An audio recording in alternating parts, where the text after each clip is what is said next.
with you today. You feeling okay? We've been traveling all over lately, so maybe you've come down with something. That's it. We're getting Baiju to check you over.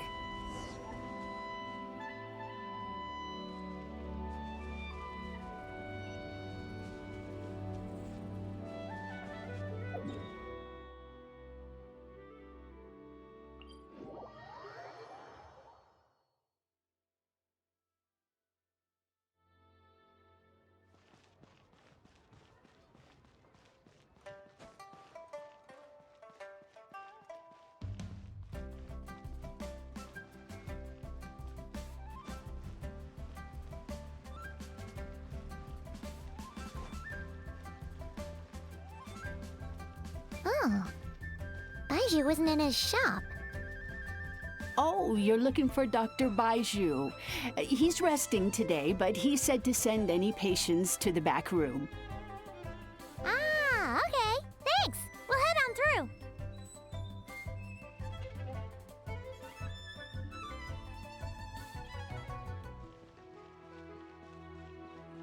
Show me your prescription.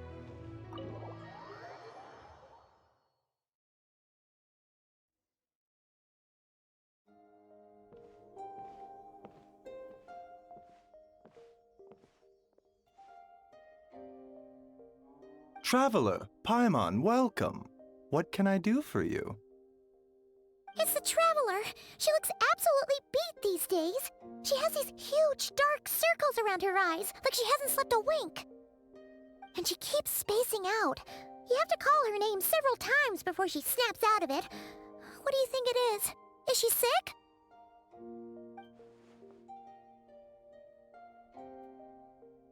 Very peculiar. In all the time we've been acquainted, this is the first time you've come to me with a health complaint. Come, let me take a look at you.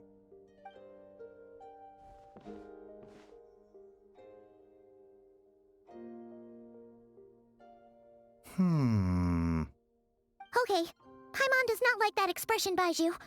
It's not serious, is it?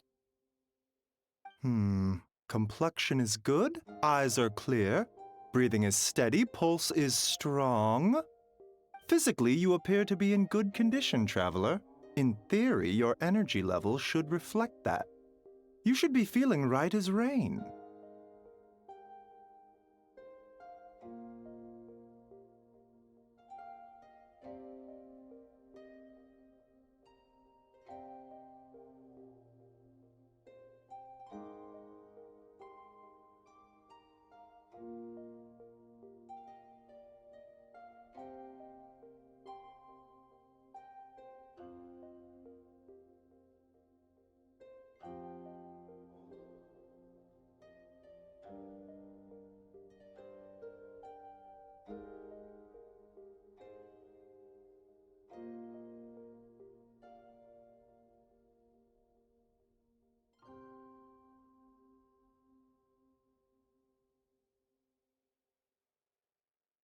Hence my concern.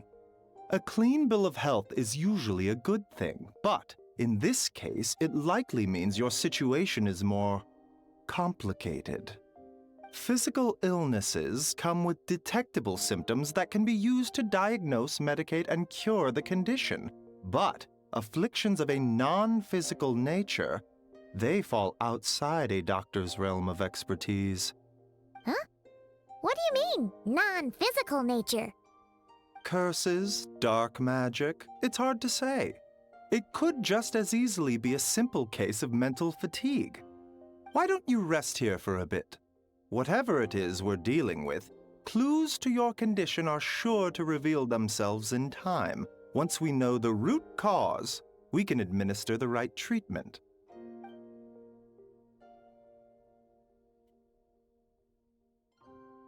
In the meantime, Changsheng and I will review the relevant literature for afflictions that present with mental fatigue.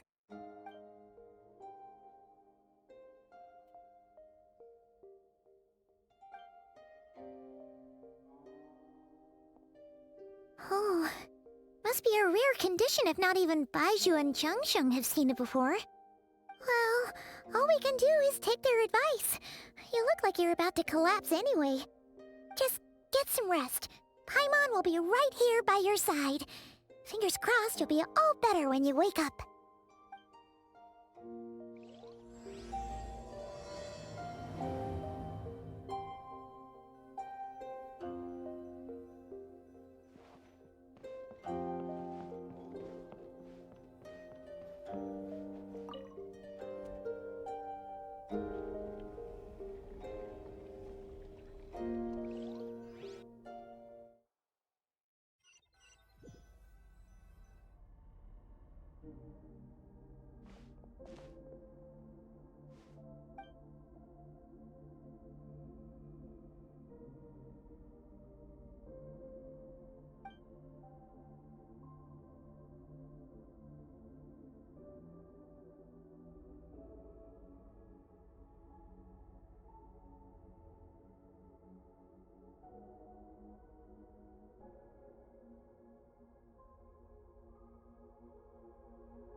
Traveler!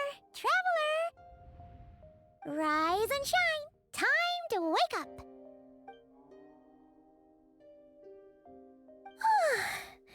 For once, you're making Paimon look like an early riser.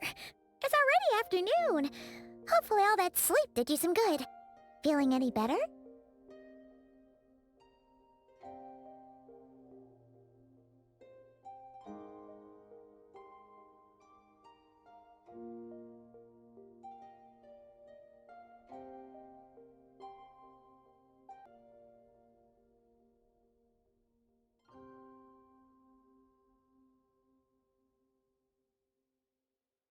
A cut? What? Did you scratch yourself in your sleep? All right, let Paimon take a look. Nope, nothing there. Wait, did you have a nightmare? Okay, don't panic. Paimon heard that dreams tell us what we need by showing us the opposite. So, if you had a nightmare, maybe all you need is something to cheer you up. Come on, Paimon will treat you to something yummy.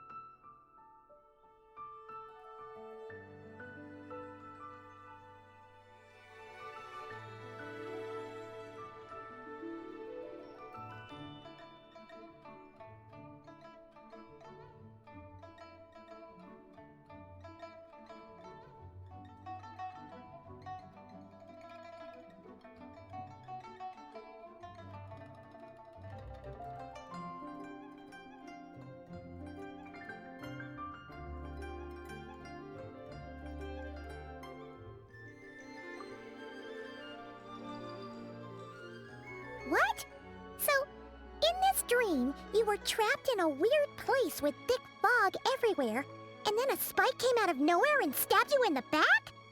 Oh. Okay, well, that's a new one. Are you sure it was a dream? 'Cause from the way you describe it, it sounds like you were really there. But then again, you woke up right where you went to bed. And you were definitely in a deep sleep this morning.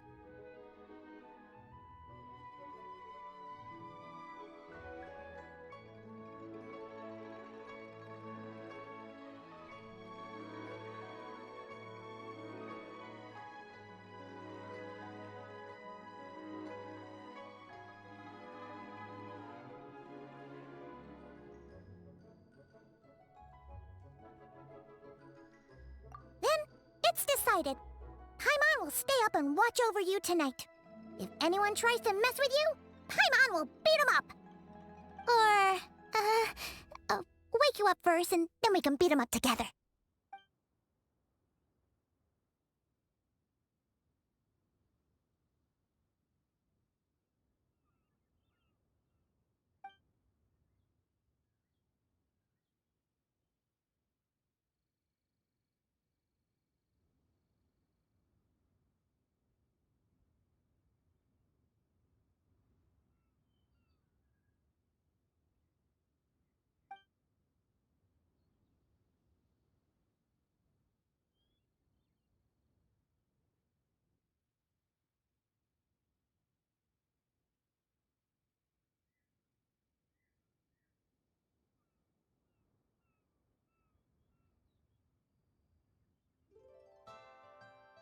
Something is missing? Did you just say something? The flesh remains whole, but the soul is incomplete. Left unresolved, the mind will wither away along with it. Ah! What the? Wait! Paimon remembers you! Your child's master! Skirk? Right! What are you doing here? The last time we saw you was at the Primordial Sea in Fontaine, right? But then we left and never learned where you went after that. Child's been looking everywhere for you, by the way. What brings you to Wanmin Restaurant of all places? You came here looking for us? And were you the one behind that hocus pocus just now? Tell me, what is it that you saw?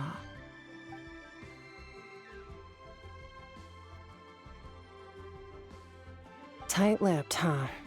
I suppose that's fair. You, I'll take a glass of wine. Hmm? Oh, of course! Coming right up. We make this one in-house. It's not too strong.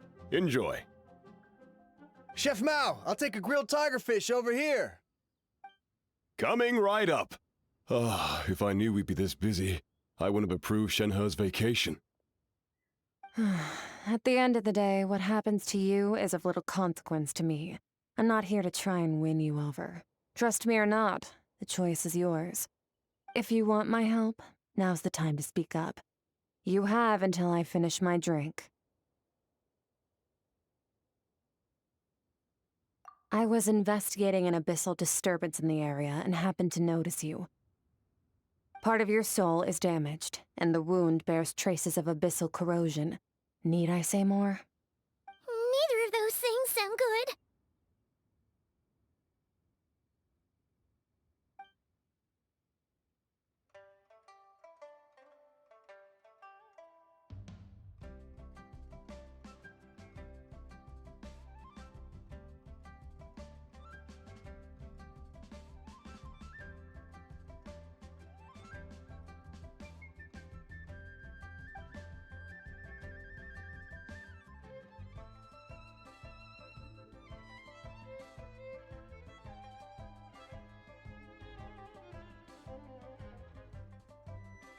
Well, should we trust her?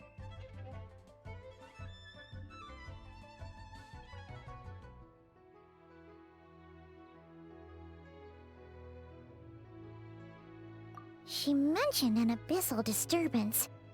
Maybe that has something to do with what's going on with you. But we could always find a different expert on the abyss to help us out.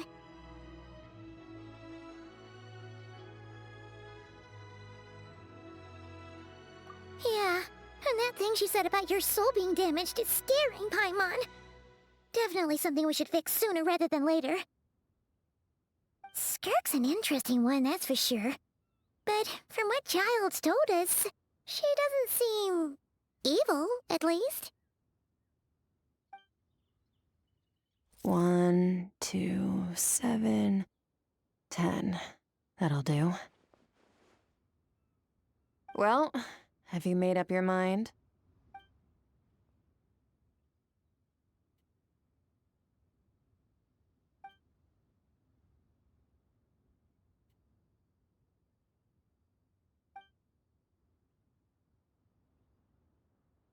So that's all we know, Miss Skirk.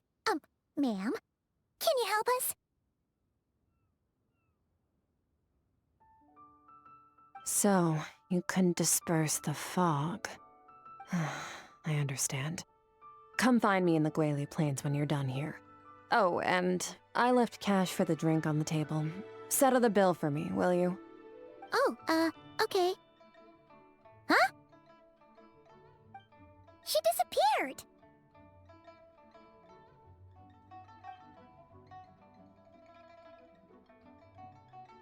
Wait, hold on. You overpaid. Here's your change. Oh, no. This includes the drink, so it should be the right amount. I didn't think you two ordered a drink. We didn't. It was that lady who came and sat with us, remember? You brought it out to her yourself. You sure? I could have sworn there were only 2 of you at that table. What? What'd you put in their dish, Chef Mao? Some kind of hallucinogenic mushroom? You got them seeing things. Seeing things? Wait, so neither of you noticed her? Young lady? About this tall? Wearing a purple dress? She ordered a glass of wine! Oh, now you mention it, that vaguely rings a bell. And it looks like I did open the wine jar, so it must have just slipped my mind. In any case, that settles your bill. Come again soon.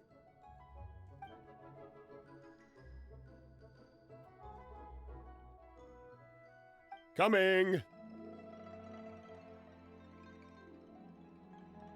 Okay, what was going on there? It's like they didn't remember Skirk being there at all.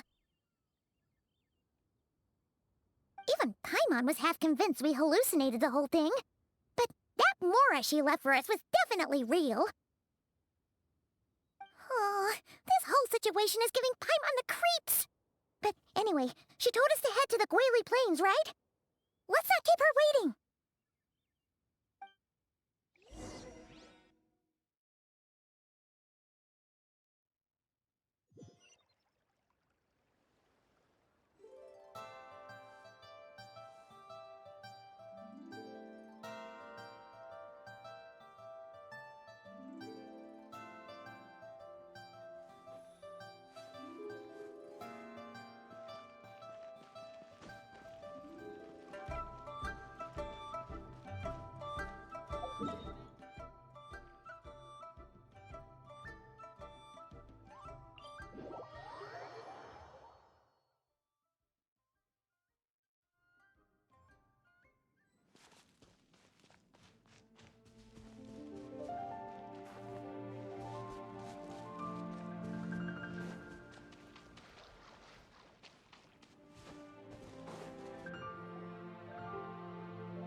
Whoa, what are all these rift hounds doing here?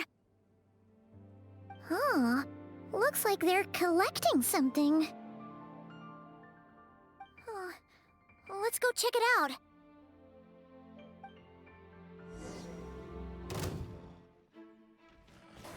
Let's stir things up. The same. Yoo-hoo! Time to shine!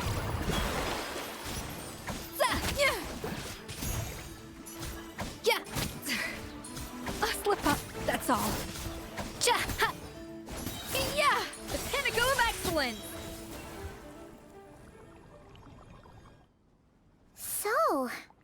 what they were collecting. It looks kinda like... Yeah. What is going on here? From the moment they are born, all beings with great power have an impact on this world. Even if their body is sundered and their soul extinguished, their influence remains. Gods are the most common example of that. The remnants of gods who fell thousands of years ago remain buried deep within the earth, carrying within them a warped will and a dark curse. Together, these remnants form what you call god remains, and it appears that some of those sealed here were dug up and removed. There are traces left, but they're fading fast. What are you doing? Nothing! Just wanted to make sure you were, real? She's definitely not a ghost traveler. Paimon poked her, and she's solid.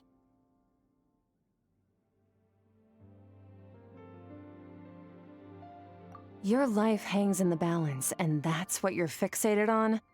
Strange set of priorities. It was just a trick to avoid being perceived. If someone notices me, those memories are erased. Simple as that. Unlike you, I have no desire to establish a connection with the world. The weak and the lowly have no right to remember me. They're lucky they only have a few missing memories to show for it. Now, can we please get back on track? Okay. Where were we? Right. The god remains. So, basically, there's now less of them here than there used to be, right? Isn't that a good thing? In our experience, god remains are 100% bad news. A lot of terrible things have happened because of them. Maybe it's a good thing by human standards, but power doesn't come from nothing, and it doesn't just disappear for no reason. The remains aren't just gone. They were taken.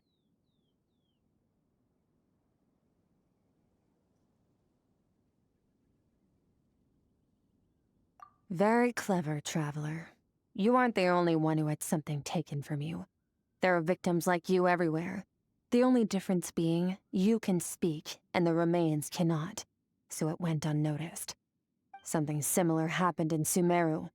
Within the span of one night, countless consecrated beasts were slaughtered, and a large amount of the god remains buried in the desert went missing. Of course, god remains are just one of the targets. The culprit is chipping away at sources of power all over this world, including the Stella Fortuna above. Wait, you mean... the stars? Mm-hmm. 42 of them have died out in the past few months alone. In Conria, people believed that powerful individuals have corresponding Stella Fortuna. Even should that individual fall, their Stella Fortuna would not disappear, but gradually evolve into a new constellation. Yet now, stars are disappearing from the skies entirely, and it's not hard to deduce what's happening to the power they contain. Something has been leeching power from this world like a parasite steals nutrients from a host. And now, it's no longer satisfied with the remains of the dead. It wants you. This time, it only took a fragment of your soul. But next time, there's no telling how far it could go.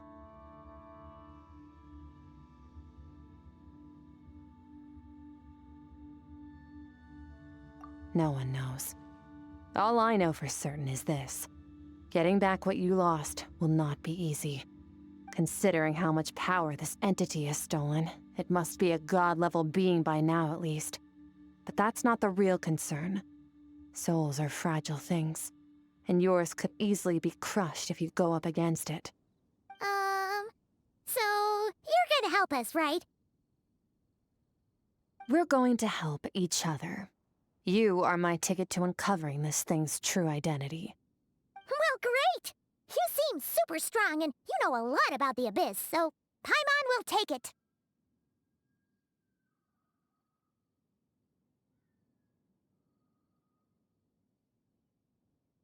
Don't get all mushy on me.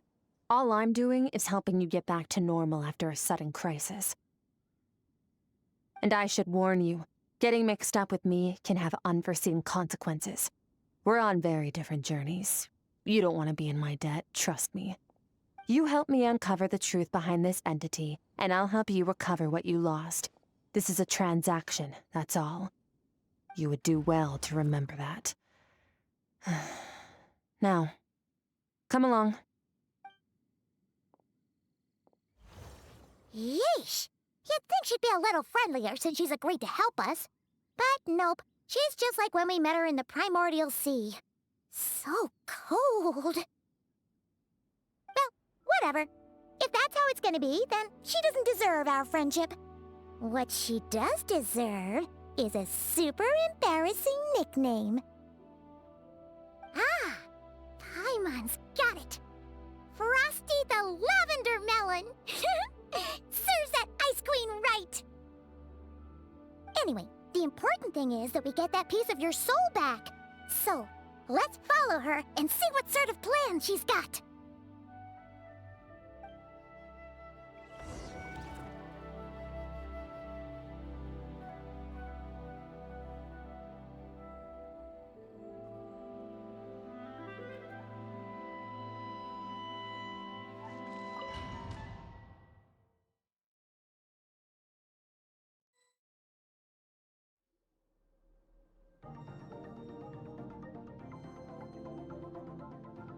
Whoa!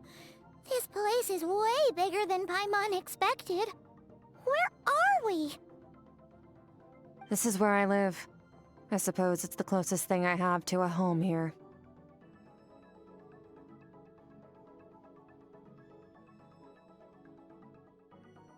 It is.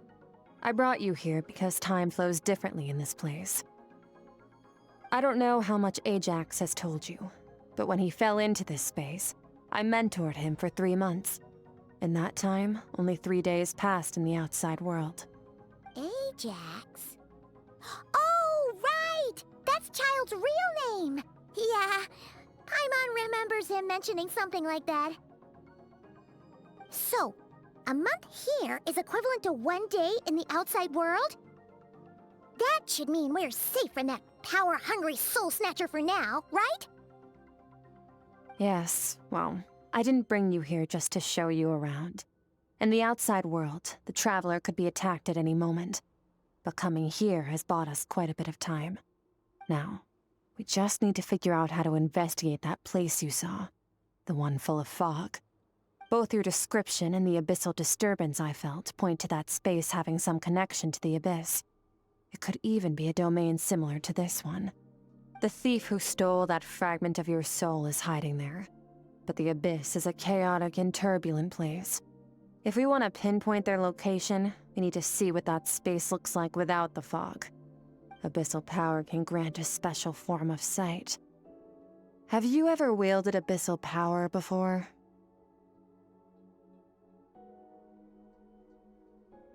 Okay. Do you plan to learn?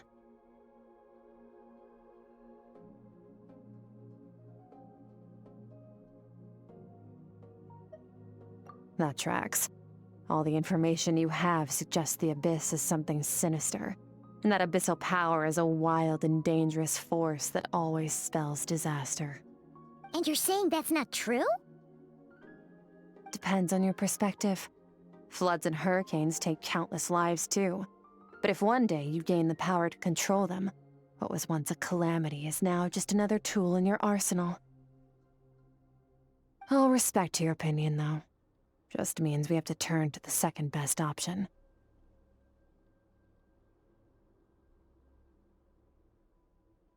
A little abyss crystal that contains my power. Wear it on your head, and we'll be able to perform dream mirroring when we fall asleep. Dream mirroring? It means experiencing whatever the other person is dreaming. Everything they see, think, and feel. Since you haven't studied the art of using abyssal power, and have no plans to jump in the deep end right now, I'll have to do the investigating for you. With dream mirroring, every time you slip into a deep sleep, I'll see with my own eyes whatever scene plays out in your mind. Then, I can guide you through the dream environment, and we'll take back what was stolen from you. Huh. You make it sound so simple.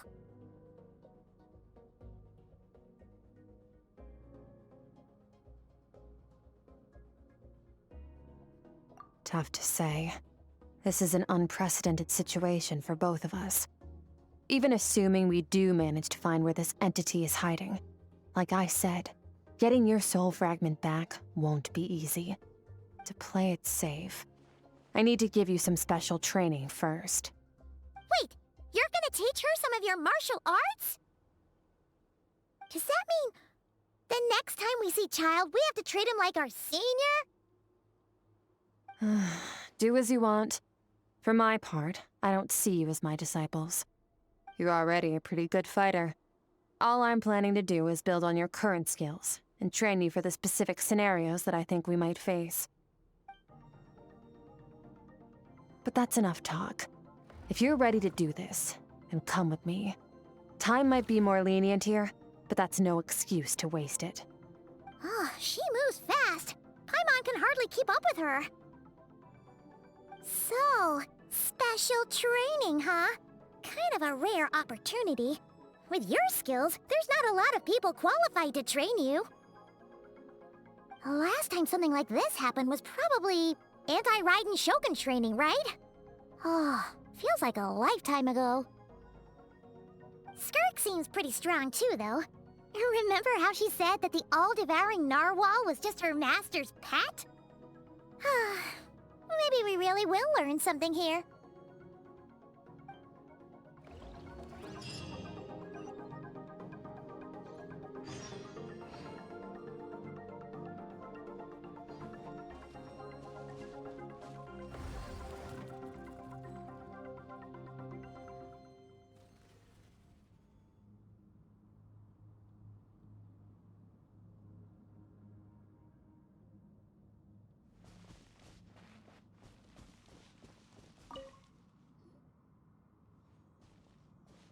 Ready?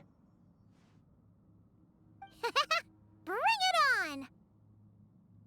Your training will be split into 3 stages. Testing your blade work, elemental abilities, and reasoning skills. We'll start with blade work. You're no rookie in this area, so I won't bore you with the basics.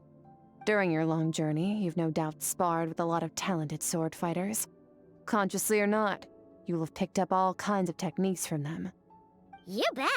There's Kaya, Master Jean, Kuching. Oh, and Kazuha, Ayaka. Yeah, we've met sword masters like you in every nation we've been through. You sparred with a bunch of them too, right? Nice to know it's all gonna come in handy now. Don't get too smug. In sword fighting, techniques alone are not enough. You need a cohesive system to bring it all together. A style or school of fighting. To use the human body as an analogy, your style is your skeleton, the foundation, the framework. Techniques are the muscles and other flesh attached to the bones. This is where your strength comes from. Improving your sword fighting is like growing that body. If your frame got bigger and taller, but you didn't add any muscle mass, you'd be weak and flimsy. Then again, if you packed on pounds of flesh without a big enough frame to support it, you'd end up bloated and unwieldy.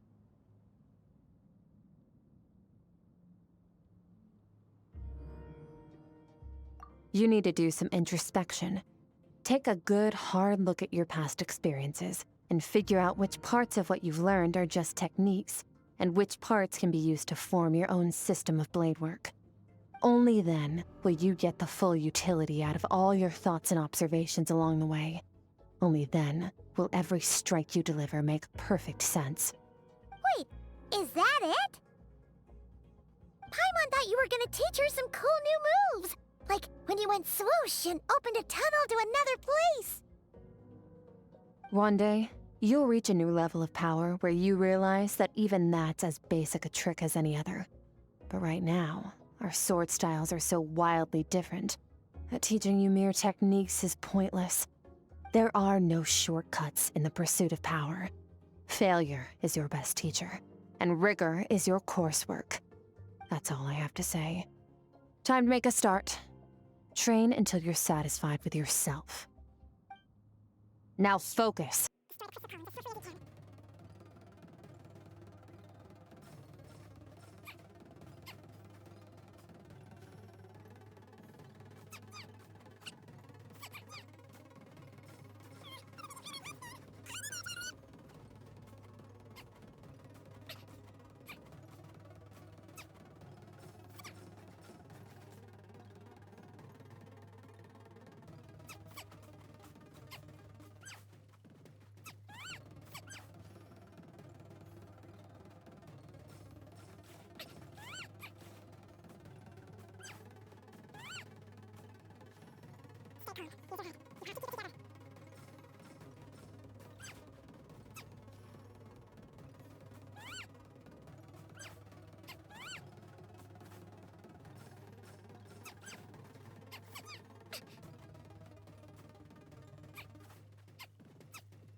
This moment will be frozen in time.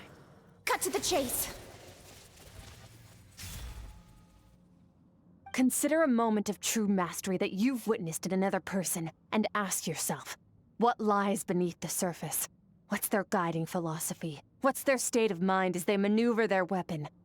Now take that and practice it right away with speed, skill, and strength, over and over, until your hand is one with your mind. This is the only path to true growth. Step on up. Dance with the waves.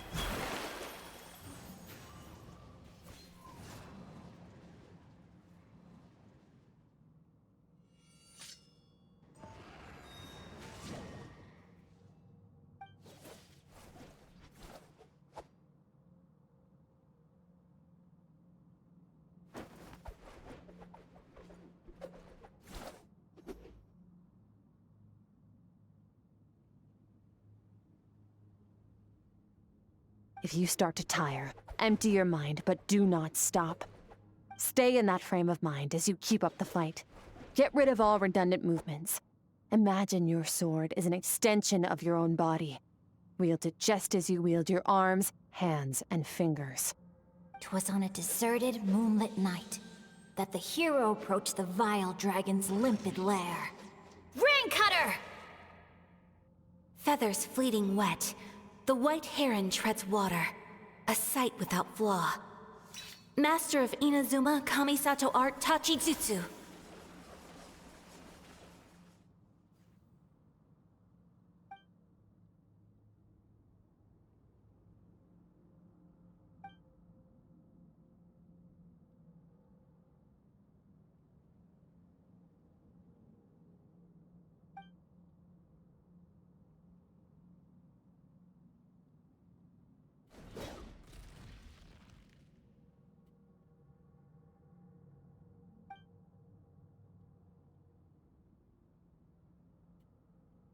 Huh.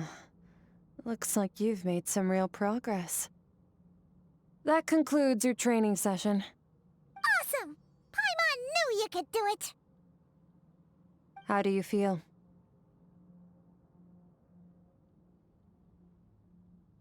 As you should be. Time flies when you're training hard. You've actually been going for several days now with no rest. Yeah. Meanwhile, Paimon's had a whole bunch of naps. But you were so focused, she didn't want to interrupt you. Go get some sleep. I'll be doing the same very soon. Let's hope you see that foggy place in your dream, so I can get this investigation over and done with.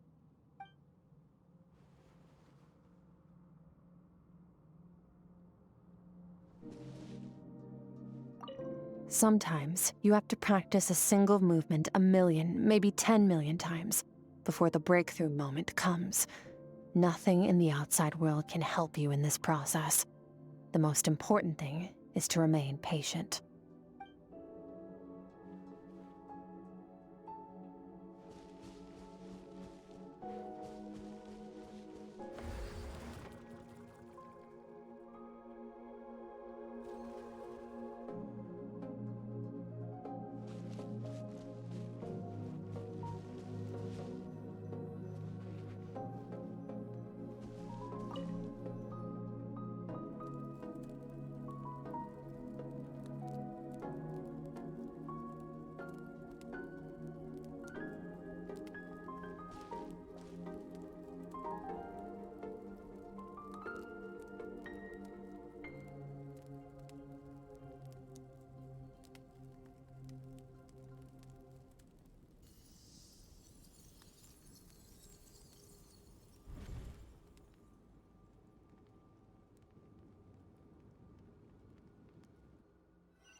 Skirk, why are you skipping classes again? We've talked about this. 'Cause he's a crabby old man, and he's a boring old man. I don't like going to his classes.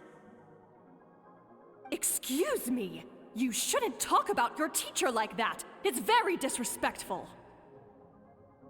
All right, let's not get into a big fight about this. Skirk's learned what she needs. There's no point forcing her to sit through more classes if she doesn't want to be there. But I'd still love to hear about what you got up to yesterday. Why don't you tell your dad all about it? I went diving, and I saw this huge fish. I never knew they could get that big. It looked kinda dumb, though, with that stupid big fat head. I tried to shake its fin, but it just spat water at me. Oh, and today, I'm gonna go to that prairie up north. There's supposed to be this giant bird there that can spit fire. I bet if I climbed on its back, it could fly me all the way to the stars. Then I suppose your old dad should get one as a pet too. Otherwise, how are you gonna hear me call you for dinner up there in the stars?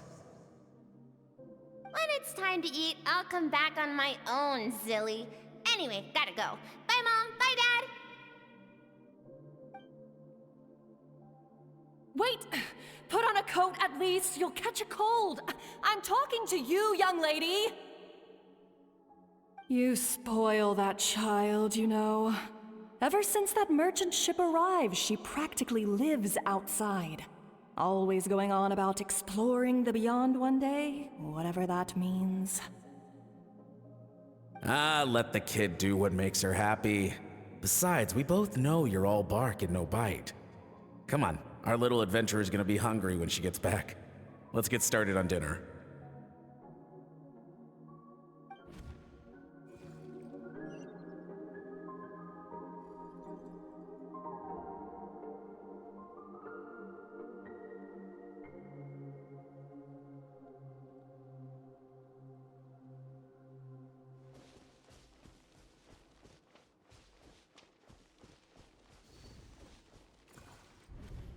The stars shimmer high above.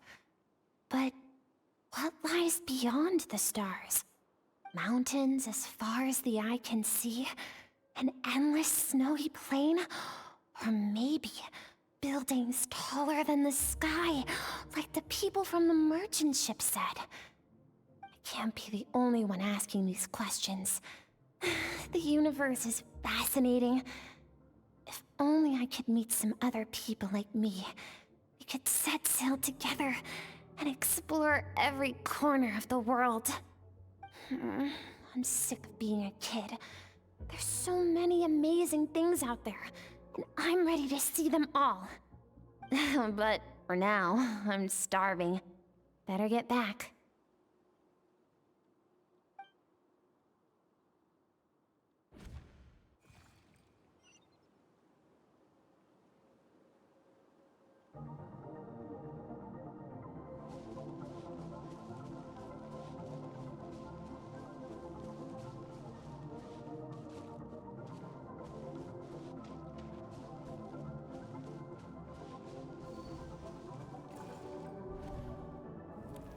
Don't let a single one of them get away!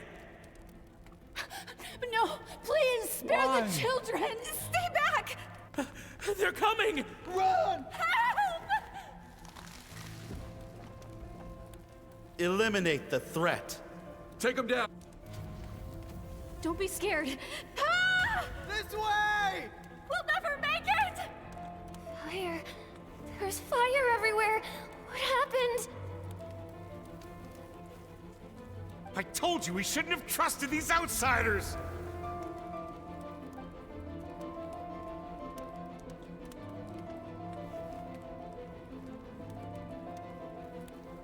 Why are you doing this? What did we do to deserve this? We welcomed you with our finest food and drink, showed you the best our home has to offer, gifted you cloth dyed by our own hands. And this is how you treat us? Run! Save yourselves! Captain, Zone 3 is clear and we have Zone 2 surrounded. Begin extermination. Remember the orders from upper command. No one is to be left alive. Rest assured, sir. We have enough munitions to annihilate these savages and burn their entire civilization to the ground. Good. The only ones who put up a real fight are that man and his wife, correct?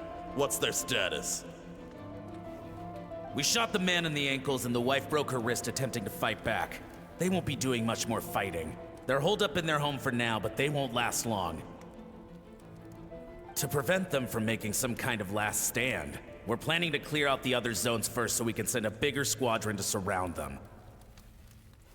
Well, well. Turns out some of these beasts do know how to use their claws.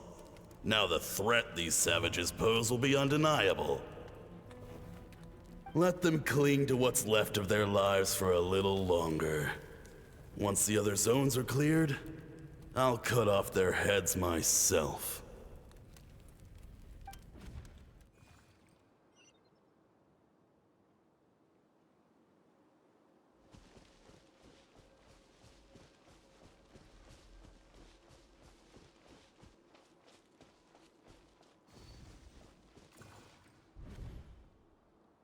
Dad? Mom? Skirk, you're all right? Thank heavens. I'm so happy to see you, sweet girl. But you need to go. It isn't safe here. They'll be back any second. What happened? You're bleeding a lot. Dad?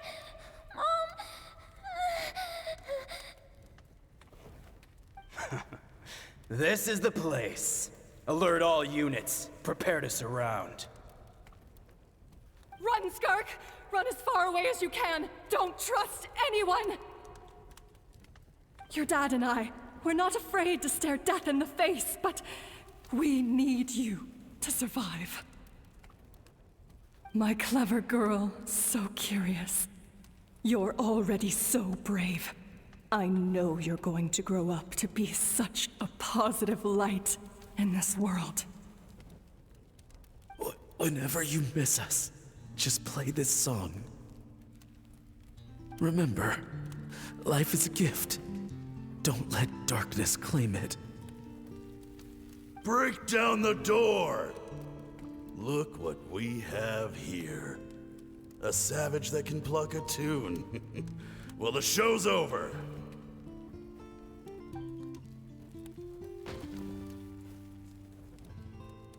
You! Stop singing! Shut it! I said shut it or I'll make you! Fine. Have it your way!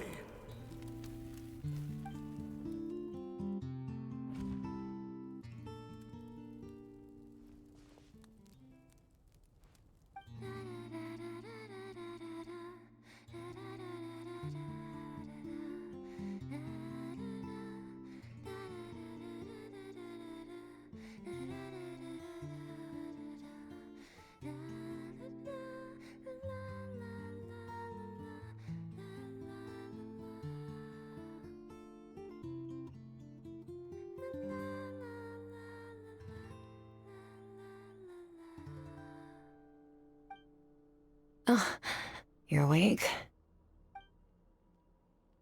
I found a few clues while you were asleep, but it's only a start. Now, time for the second stage of your training. This time, the focus is elemental energy. Come find me when you're ready to begin.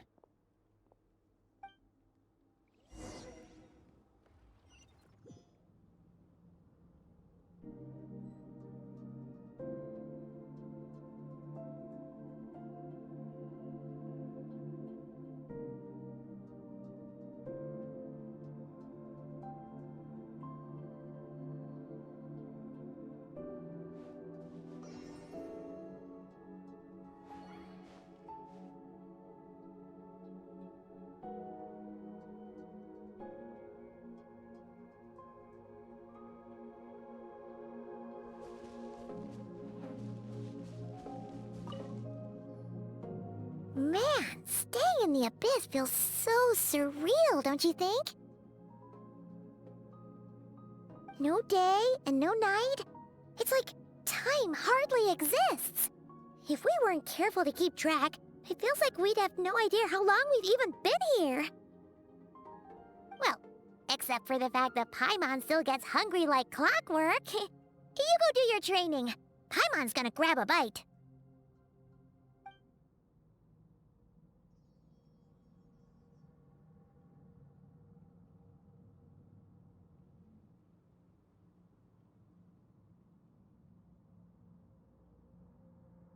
The way I see it, the pursuit of power is divided into 3 stages. The first is mastering the use of standard weapons. Next is learning how to harness natural energy. And after that, you're free to challenge even higher dimensions. The natural energy of Teyvat is, of course, elemental energy. But that's not my area of expertise.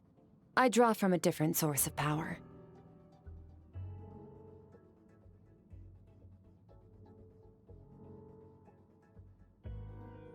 Abyssal power, yes. Also known as the power of the Void Realm.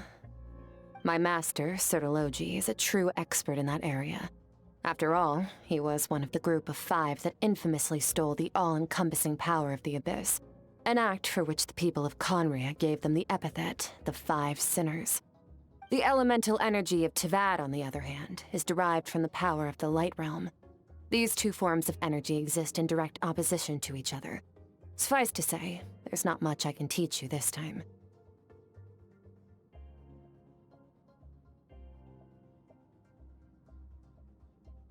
A keen observation, traveler. Call it respecting local norms. The Abyss stands in direct conflict with the will of this world. So, to make my life easier, I disguise my power to make it appear cryo-like in nature. It's a technique I learned from some Conrian ruins, known as the 7 Shifting Serpent. If you ever change your mind about delving into abyssal power, I can teach it to you.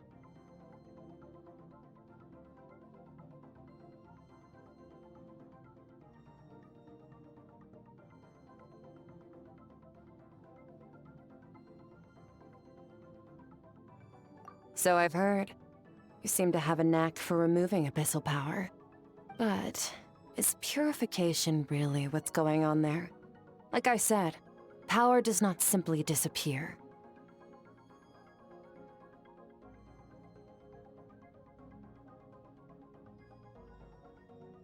Just thinking out loud. Let's focus on your elemental training. That's what's gonna help us if the situation gets tricky. True growth comes from adversity, but only if you make the choice to pick yourself up again every time you fall. So, it's time to push yourself to the limit, and then keep pushing. This is the only way to advance at pace. Use the power of Animo to clear the field as fast as you can!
You need to understand what makes you special.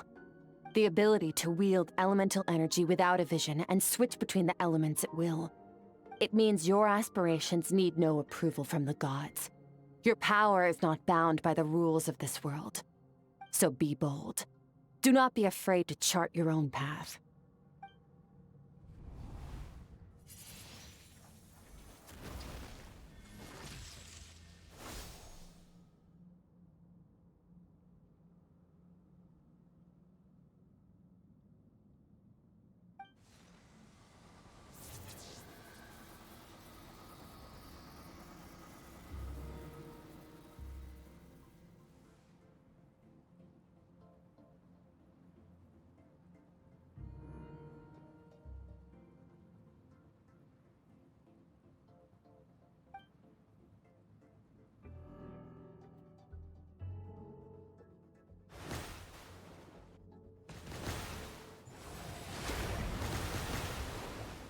Very good.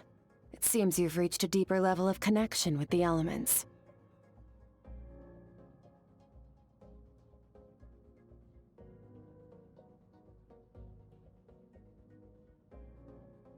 Long enough for you to lose yourself in your training, which is a good sign. Relentless practice with the elements has drained all your strength, but it's also what allowed you to make progress. Get some rest.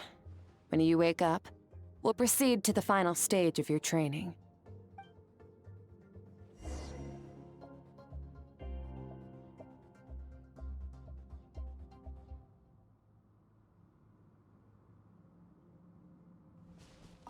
If you wish to master the elements at a fundamental level, you must...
What is the secret to power?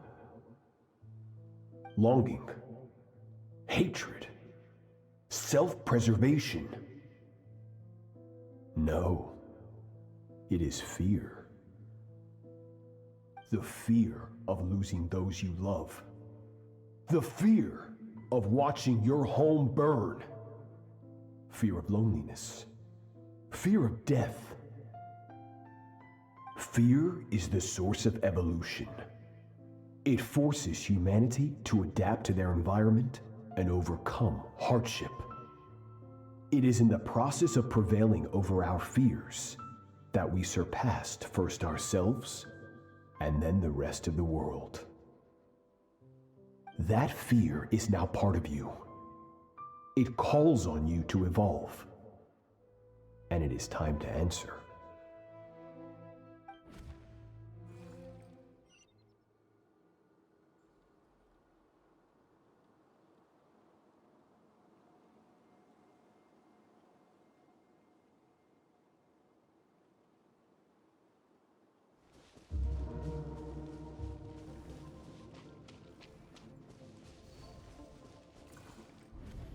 Any minute spent missing home is a minute wasted. Practice your sword work instead. Do not make me tell you twice. But, Master, I can barely lift the sword anymore. If I keep going, I feel like my wrist is going to break. So it has not broken yet. Then pick up your sword and keep practicing until it breaks. I want to hear the cracking and splintering of bone. After all, bones can always be reset.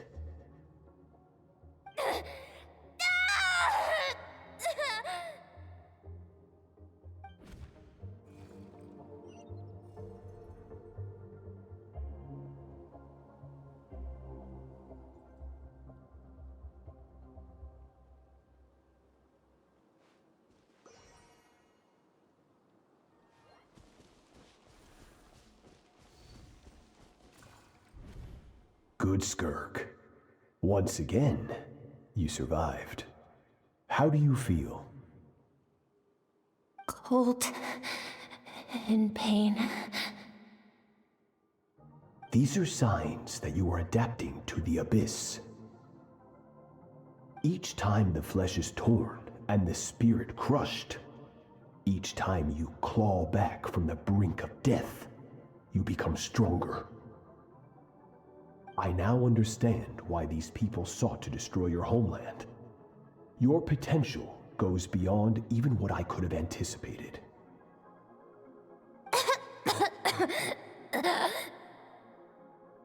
But you still have much to learn in your pursuit of strength.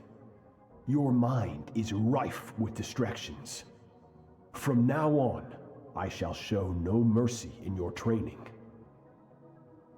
You must learn to shut out all the pointless emotion, crush the self that makes you weak, and become master over your physical form. Get up, Skirk. Wipe the blood off your face. Cut away the rotten parts of your flesh, and mend what is broken. Then take up your sword.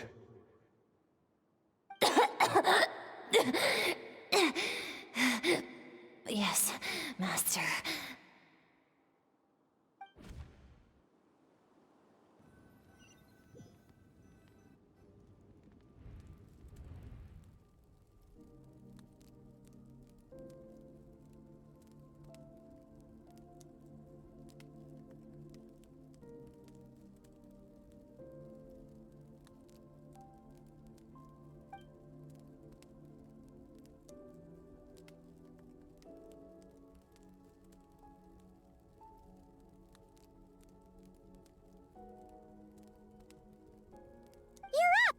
Hopefully you got some good rest. Skirk said to tell you that she's ready to start the final stage of your training whenever you are. So, want to head over now? Or did you want to wait a little?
From your training so far, you have gained better command of the sword, and more control over your elemental abilities.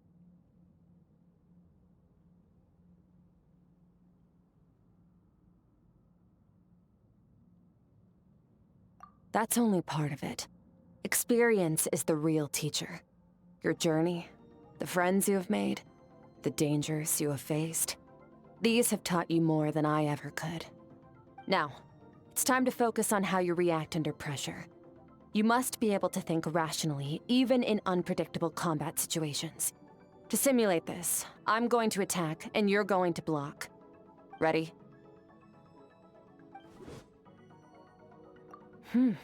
Not bad. That defensive stance looks near unbreakable. Just like your brother. Oh, that reminds me. You still don't know what happened to him, do you?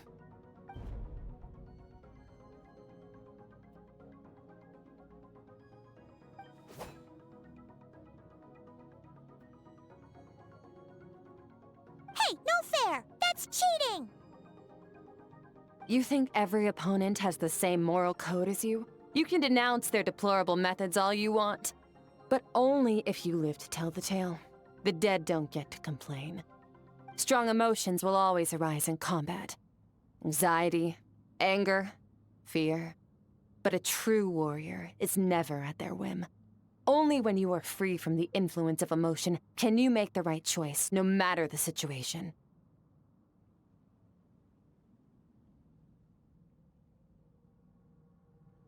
How amusing. Almost sounds like you think you know me. But you don't. You can choose your own path. We are not the same. Let's begin. Try to use reason over emotion. Make the most rational and advantageous decision in any given moment. This is your final training session. Look alive. Same drill as before, but this time I'm going to interfere. Hold your focus.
You're getting the hang of it.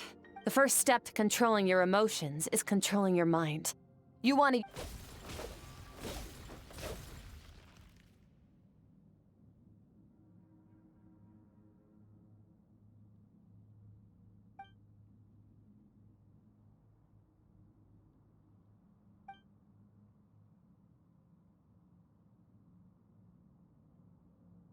Your mind is rife with distractions.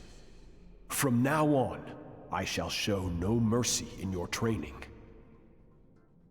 You must learn to shut out all the pointless emotion, crush the self that makes you weak, and become master over your physical form.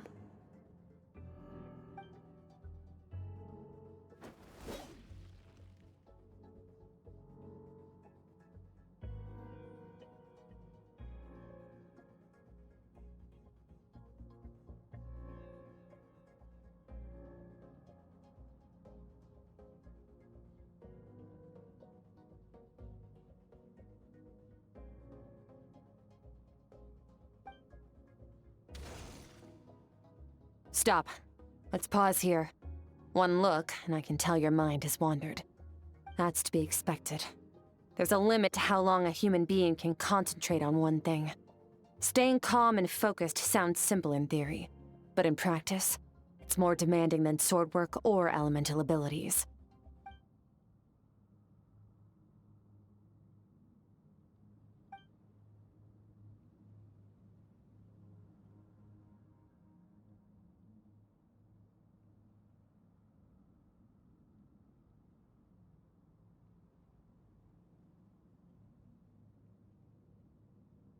Get some rest. No point training further if you're already dead on your feet. Like I said at the beginning, the only goal of this training is for you to reach a point that you're satisfied with. You managed to push past your limits, which is a good start. You can be proud of that and sleep well knowing that you've earned it.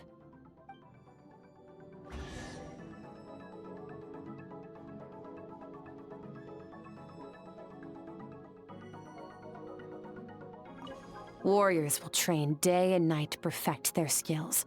But when the battle comes, their fate may be decided in a matter of minutes. One mistake, one moment of hesitation, and just like that, all their blood, sweat, and tears were for nothing. You need to push yourself to perfection, or you might not even live to regret it.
Skirk is amazing. She faced down that terrifying giant and cut its head clean off. Oh, she got hurt though, didn't she? I heard it was pretty bad. Yeah, well, that's a given. But the moment she was on the mend, she got right back to practicing her sword work. I heard Master suffered a grave injury once too. Lost an arm and a leg and still came back stronger than ever. Skirk's becoming more like him by the day. Incredible. I wonder if I'll ever reach their level. They're always so resolute, so unshakable.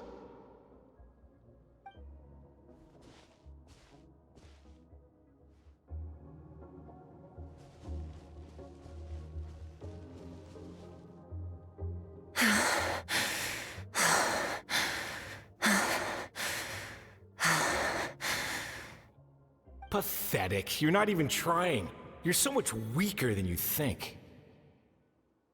Skirk, have you become a positive light in this world?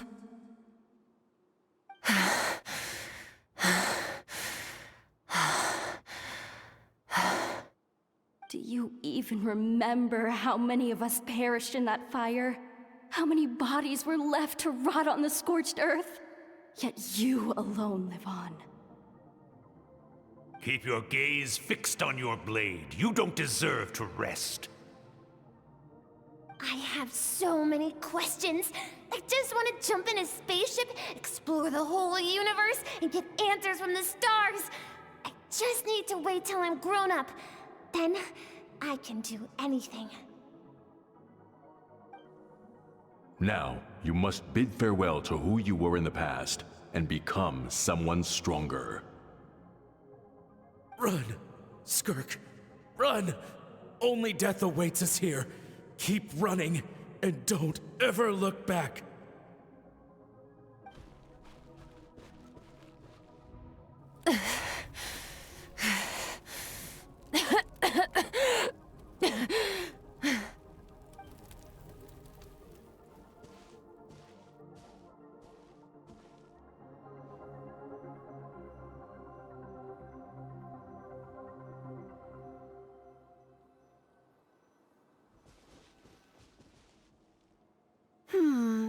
Let's see here. First things first, you need a new identity. Going around telling people you're from somewhere beyond the stars won't do, now will it? How about saying you hail from beneath the earth instead? As the Conrian saying goes, venturing out into the universe and down into the abyss are the same in that both are braving the dark unknown. Well, I'm a visitor on this planet, so I'll follow the rules. Ah, splendid. That saves me quite a bit of trouble. Let me offer you a piece of advice in return, although it might not be what you want to hear. I know the pursuit of strength is important to you, but taking a moment for yourself every once in a while is never a bad idea. Ignore her existence for too long, and there will come a day when you can no longer hear her voice.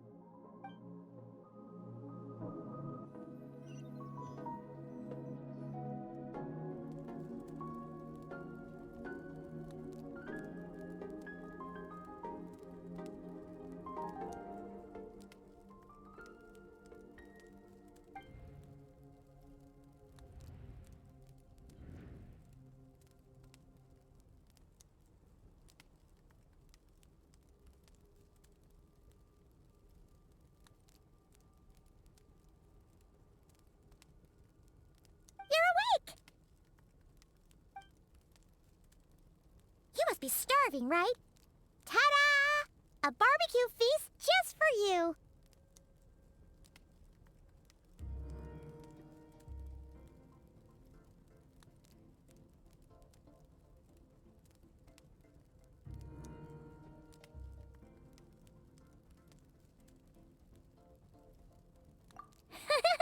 Of course you are! That's why Skirk and Pаймон got this all ready for you. Dig in! Before it gets cold.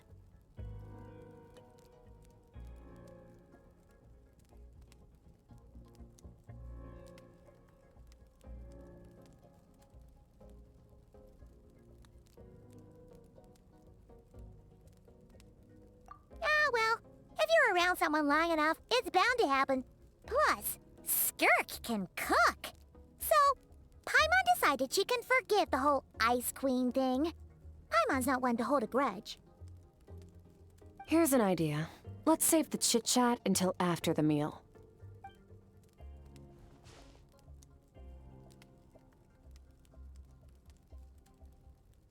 Ugh, so full.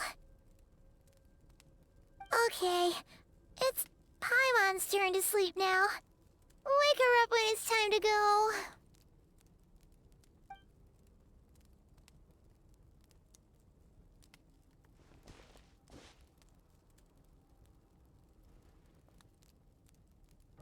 I have good news. First, your training is complete. You have what it takes to wield immense power. Now it's just a matter of putting it into practice. Continue to learn from your journey and hone your skills against formidable opponents. Second, I've located the culprit we've been searching for. Next, we just need to retrieve the missing part of your soul, and our business will be concluded.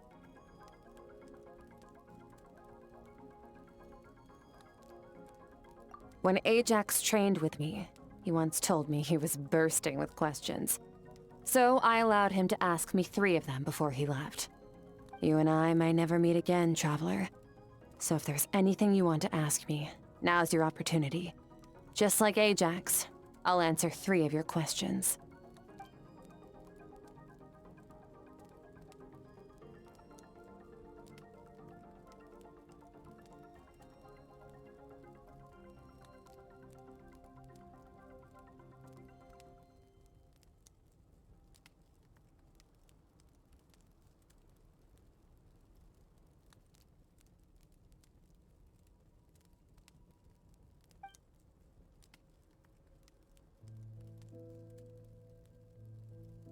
Okay, not the angle I was expecting. What makes you ask that?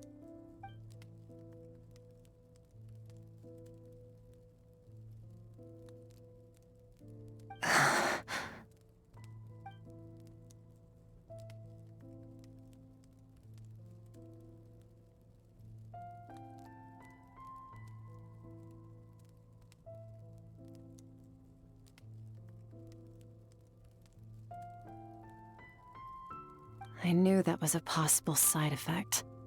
Closed off my mind to you for that exact reason. Even with the dream mirroring, you should have seen nothing but endless darkness.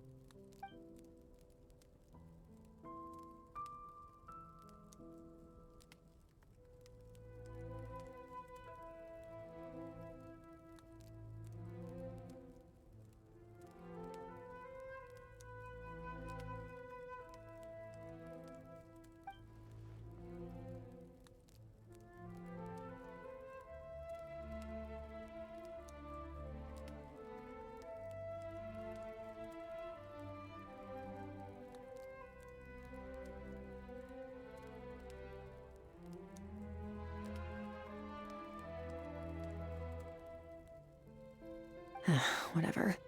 Must have been a flaw in my execution. I shouldn't be too surprised. Due to some recent circumstances, my self-control has been lacking as of late. Since you've seen what you've seen, there's no reason to hide the truth. All I ask is that you keep it a secret. No, I'm not from Teyvat. I'm from a different planet. And there was a time when I journeyed through the stars. A lot like you in some ways.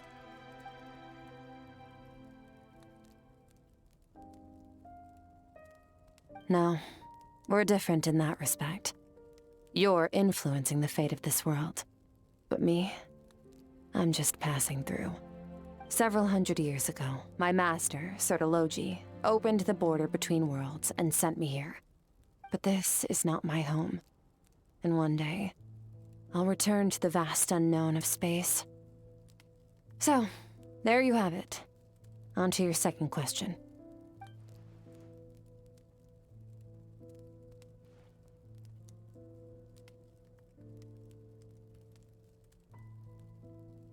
To become stronger. For certain reasons, I need to bridge the power gap between me and my master as quickly as possible. But first, I need to understand the source of his strength. To do that, I need to follow in his footsteps, walk the path he once walked, and somewhere along the way, I'll find out how to defeat him. That is my sole focus and purpose. Okay. You have one question remaining.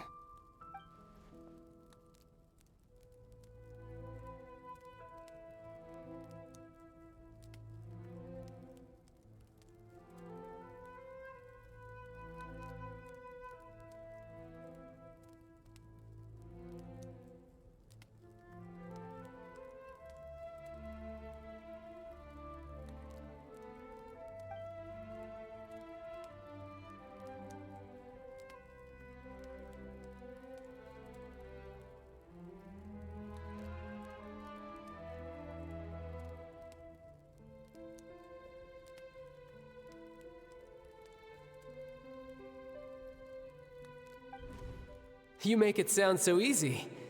Ever since the incident I experienced there, I've never stopped searching for Master Skirk and that unknown abyss.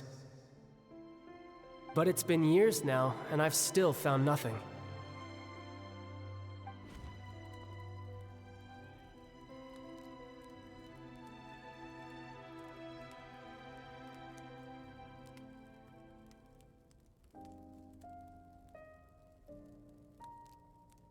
Well, your last question?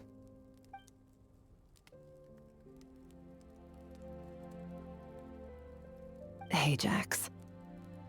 His situation is different than yours. Before you ever crossed paths with me, you'd already encountered many formidable people, studied their techniques, and developed your own skill set. So, during your training, all I had to do was build upon that foundation. But Ajax was so young when he came to me. A complete blank canvas. Children can't help but imitate their role models. In the long run, that would only hinder his growth. Once Ajax has enough strength in his own right, I will allow us to meet again. Until then, let that motivate him to reach his full potential.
Unlike you, I have no desire to establish a connection with the world.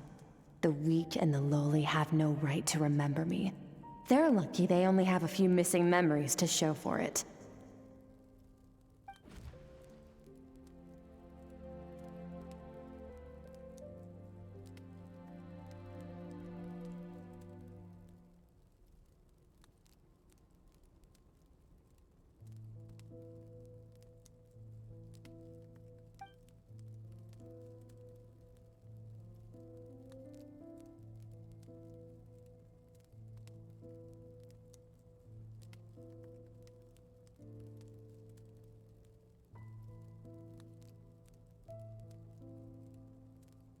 Wake up your companion. It's time to go. Oh, and everything I just told you. Best keep it a secret from her as well.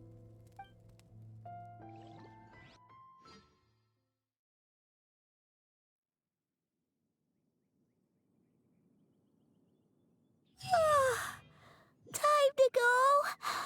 Oh, finally. Where are we headed? Just follow me. I'll open an abyssal rift close to the culprit's location. It will take us to where he's hiding.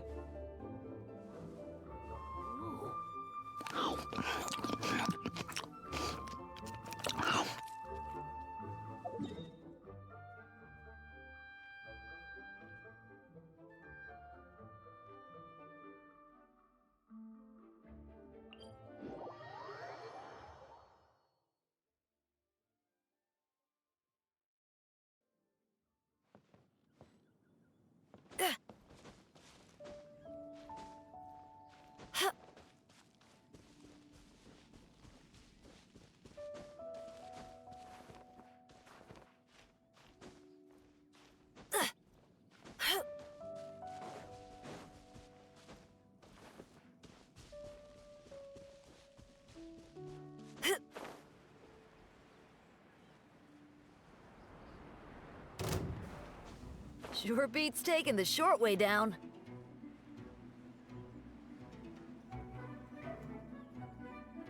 Wait! This is near the chasm, right? Yes. If we enter from here, we'll be able to reach that place from your dream.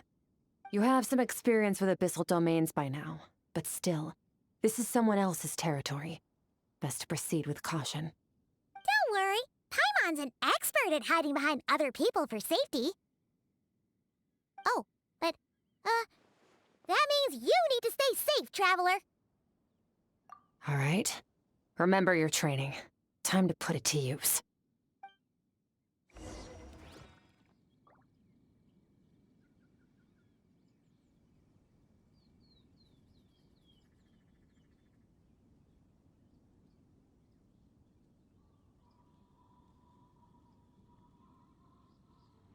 Come on, let's go find some drama.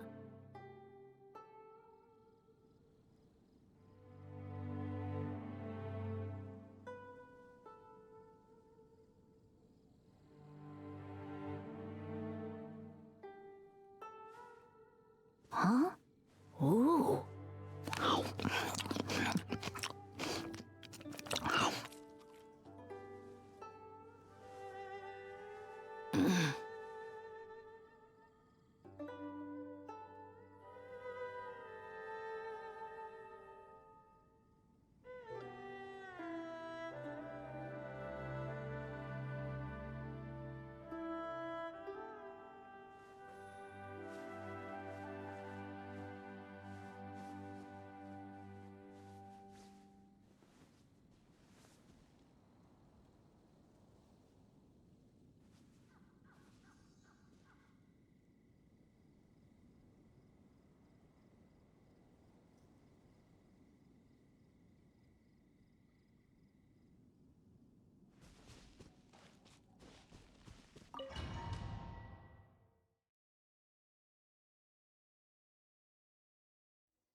Fearless.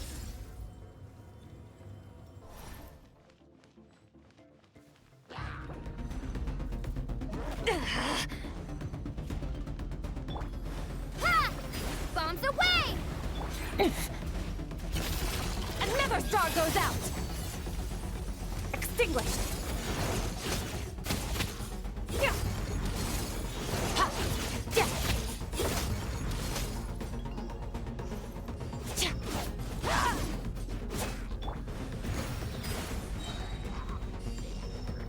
Wipe out! Annihilated.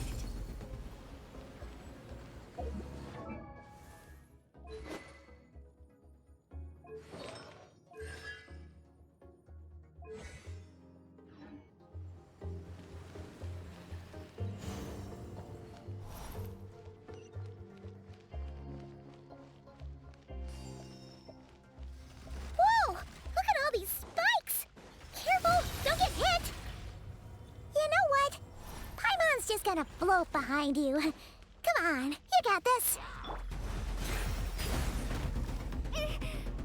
Ha!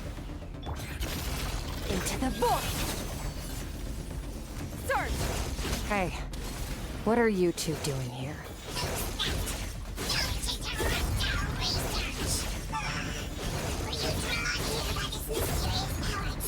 Dusty, like an abandoned house. Let's press on. Ha! Yeah! Ha!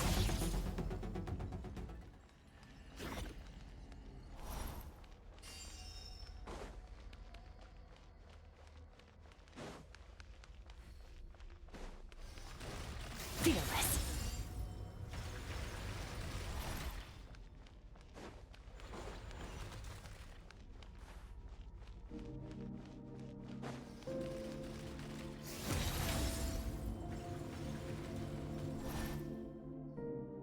Oh, looks like this is a dead end. Did we make it to his hiding place? Ugh, this fog is making it impossible to see anything! This should be the place where you were attacked, Traveler. The missing part of your soul should be nearby. Can you sense where it is?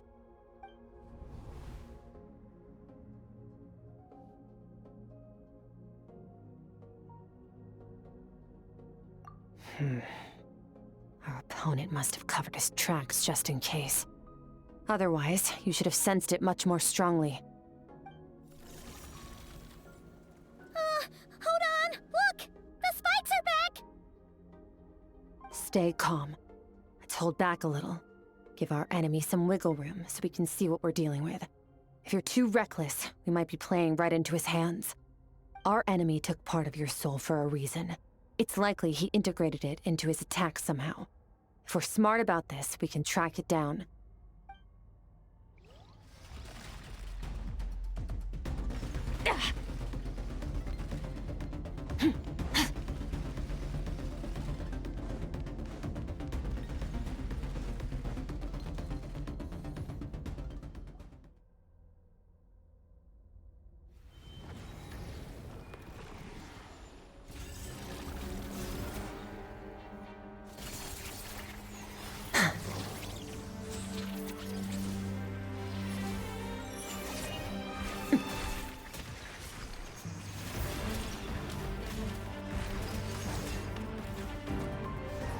From the start, the attacks have been focused on me. Trying to break through my defenses? I see.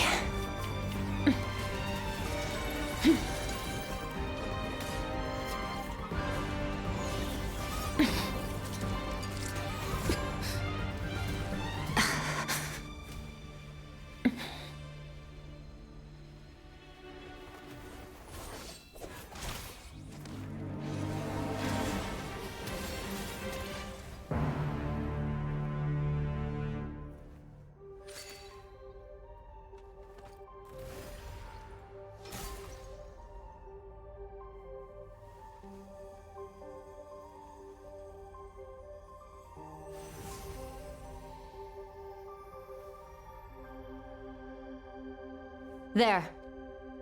I got it back. Traveler! Skirk! What happened? It looked like Skirk just got...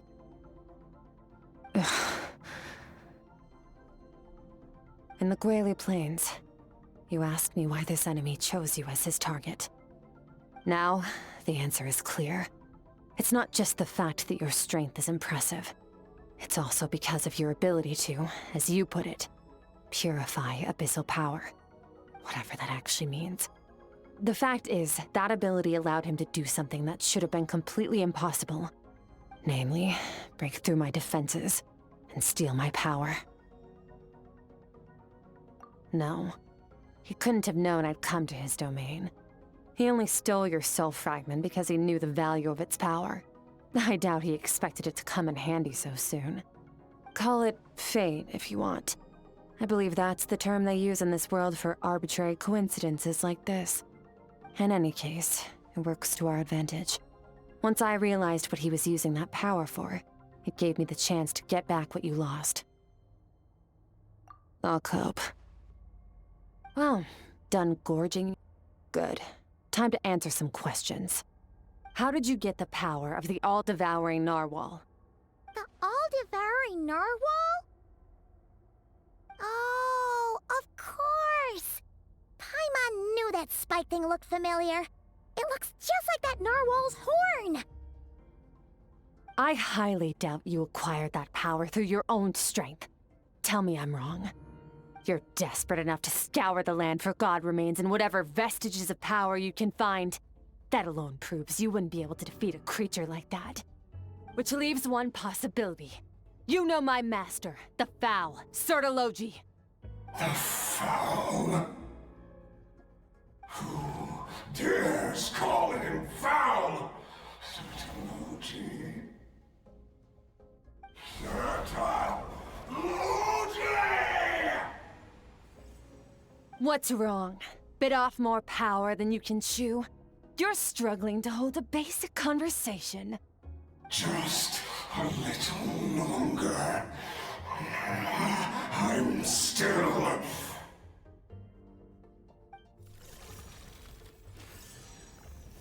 Look!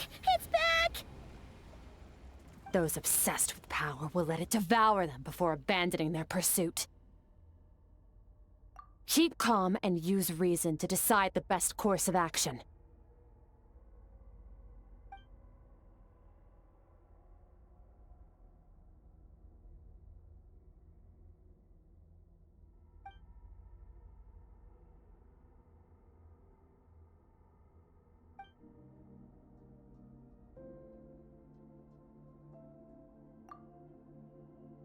Wise decision. Final victory doesn't always come after a single battle. You've got your soul fragment back, so we both got what we came for. Let the enemy draw breath while he can. It won't be for long. Get us out of here, Traveler. You'll need to lead the way this time.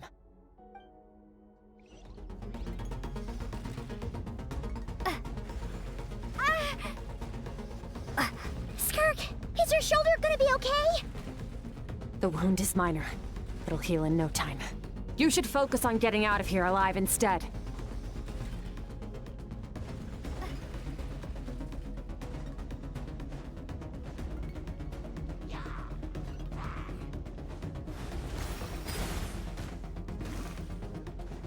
Uh-oh! Falling spikes! Run!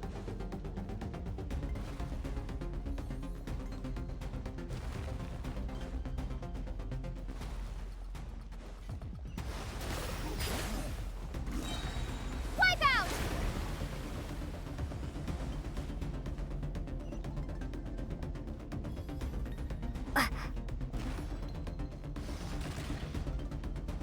Watch out! Looks like this place is about to collapse!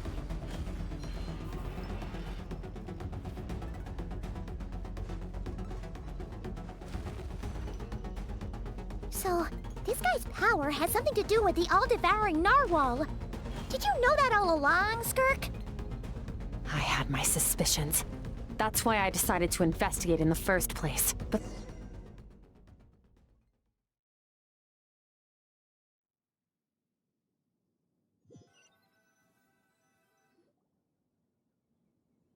Phew.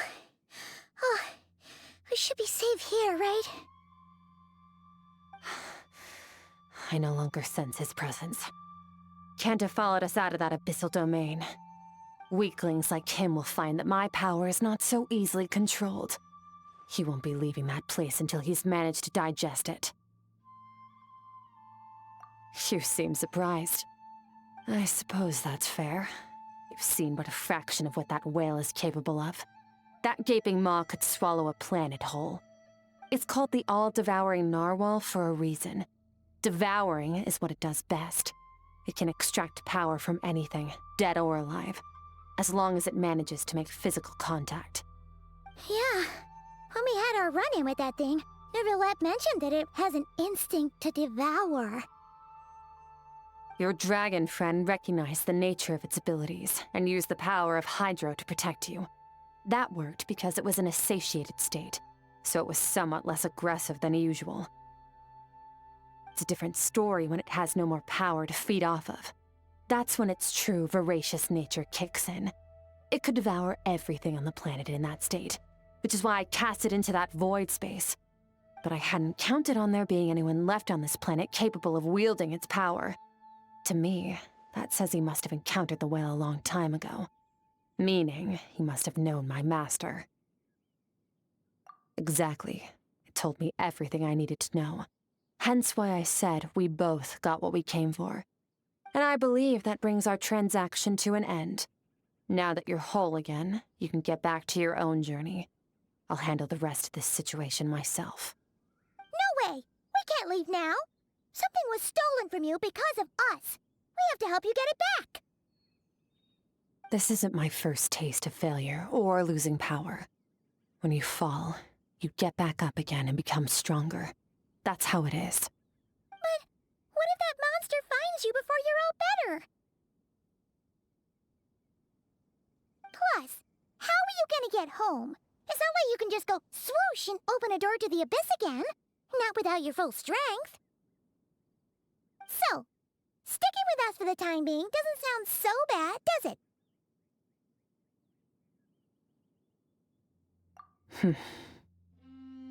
Fair enough. Then take this. What is it? A bag of Mora. Nothing in this world is free. I know that much. I'll leave the planning to you. Hurry up and decide where to go. We shouldn't linger. We should take Skirk somewhere she can rest. But where? Paimon gets the feeling Skirk wouldn't like being around a lot of people. Oh wait! Baishu said we could rest in the back room of the pharmacy, didn't he? Let's head there! He'll know something about Master. I'm sure of it. Next time, I need to be ready. Fine. It was just a scratch. It'll take time to recover my strength, of course. But adapting to situations like this is nothing new for me. Oh, this. It's a star crystal suit. Abyssal energy is scarce in Teyvat. Wearing this helps me access it more freely. It stores concentrated abyssal energy that I can draw from on the go. When the energy runs out, it reverts back to its original form.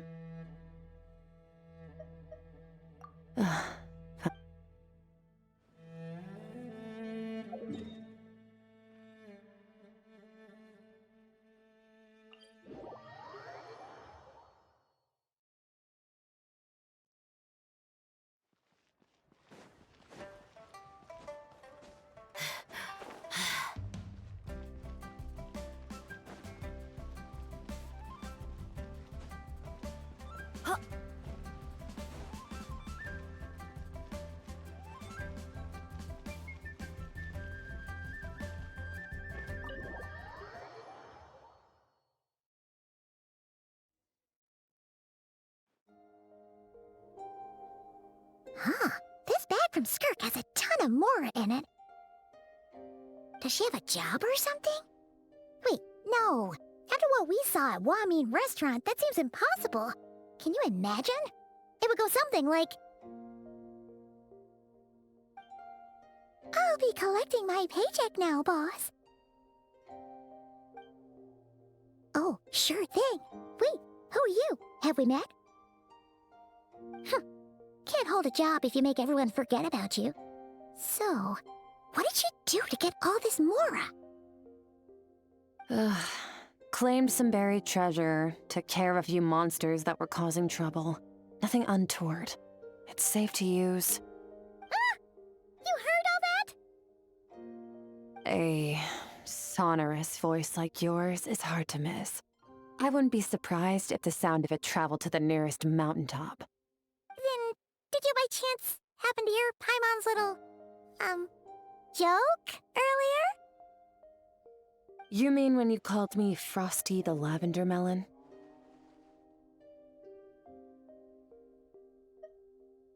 No, sorry. Paimon totally misspoke just now. She didn't say that at all. It was, a Paimon lookalike. Yeah, she's a piece of work, that one. Always impersonating Paimon and giving people weird nicknames. Okay, fine. The truth is, Paimon didn't like you all that much at the start, but things are different now. You helped the Traveler in a big way, so... What do you say? Friends? Ugh. I noticed there was only one bed. Go ahead and get some rest. Wait, what about you? I don't get tired, and I don't need rest. I'm going to practice my sword work. That should help me regain some strength. But your shoulder... Hey, don't just leave! Ah, whatever. Let her tire herself out. She'll come back eventually. Let's get some sleep, Traveler. That comfy bed is calling, Paimon.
Quiet.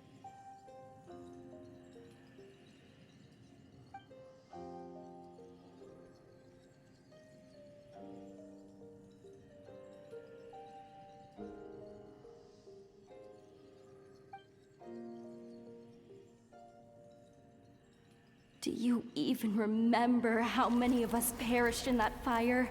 How many bodies were left to rot on the scorched earth? Yet you alone live on.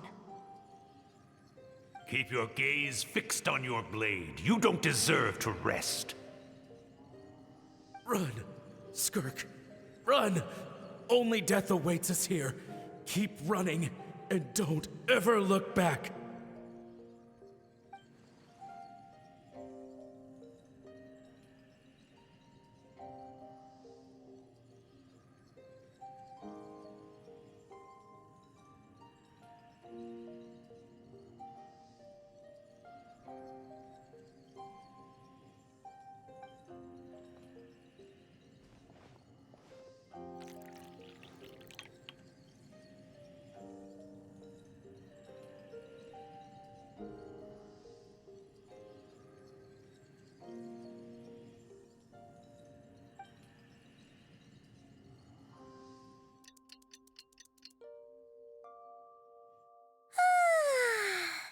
Getting an early night's sleep is the best.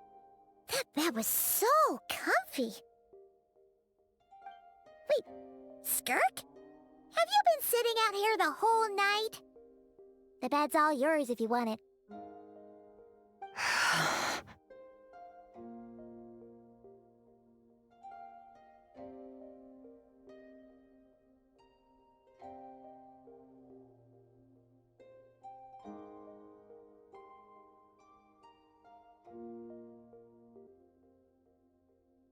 About 60%, maybe 70. Whew! Paimon thought it would take at least a couple of days. That was fast. No, not fast enough. That's 20% less than last time. Same training regimen, same intensity. Nothing felt different, but somehow the outcome fell short.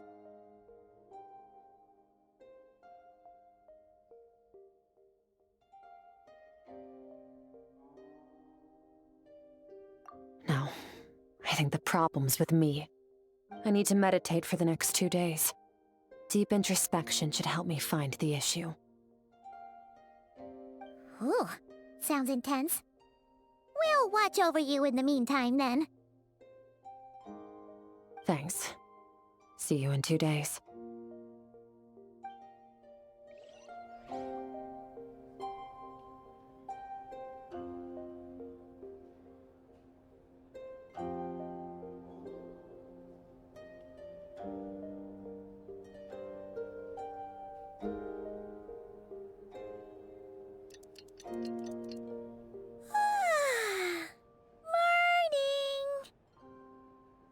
Skirk is still meditating, huh? It's been 2 days already. Shouldn't she be awake by now?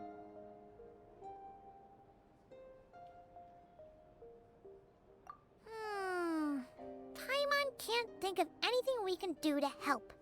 Oh, wait! Breakfast! That's it! Paimon will go get breakfast! Skirk is gonna be starving when she wakes up. Be right back.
That's right.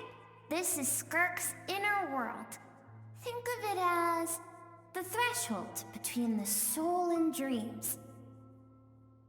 This isn't your first time here, but what you remember is probably a space covered in darkness. I only managed to illuminate a small portion for you back then. Actually, it's my first time talking to someone like this. I only managed to break free and bring you here because the injury weakened her power. I guess that's why I can speak again, too. Call it fate, if you want.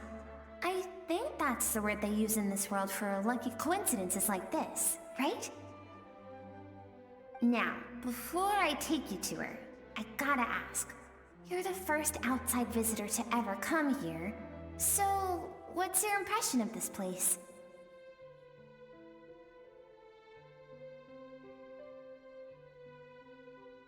Oh, you noticed. This river represents Skirk's strength.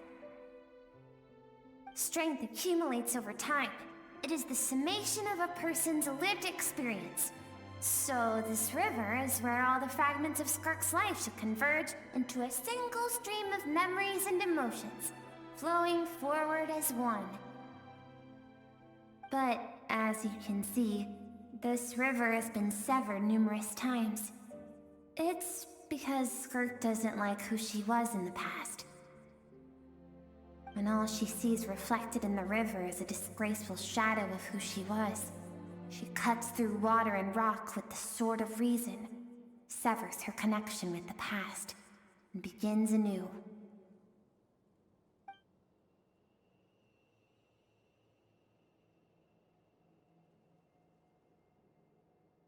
You must learn to shut out all the pointless emotion. Crush the self that makes you weak, and become master over your physical form. This isn't my first taste of failure or losing power. When you fall, you get back up again and become stronger. That's how it is.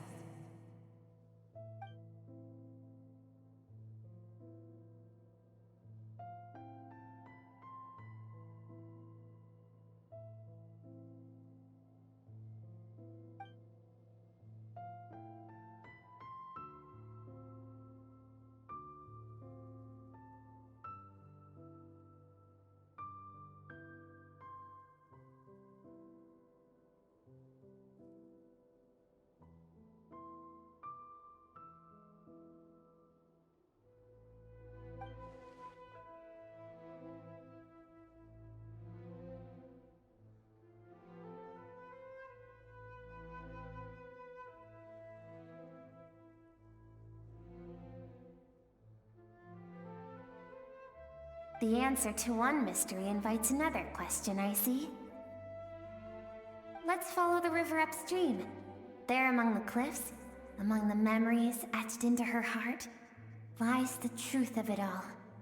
Soon, you'll understand everything.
I've always thought that, even when falling leaves don't come from the same tree, they can still form bonds of kinship when they meet.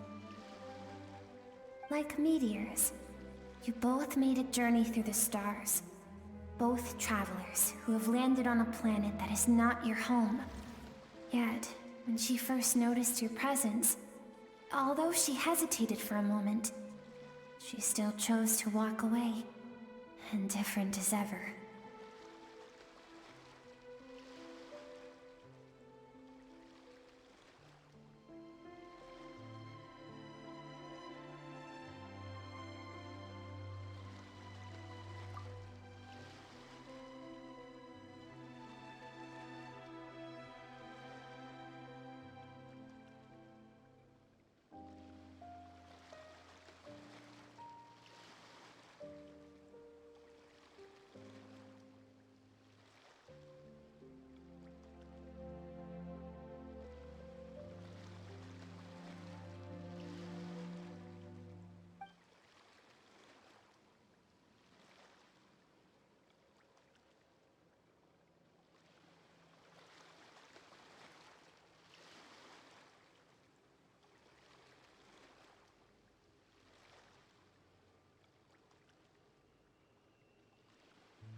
Seems like you've answered your own question.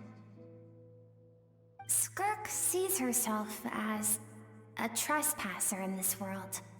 She's made a conscious choice to avoid altering its path.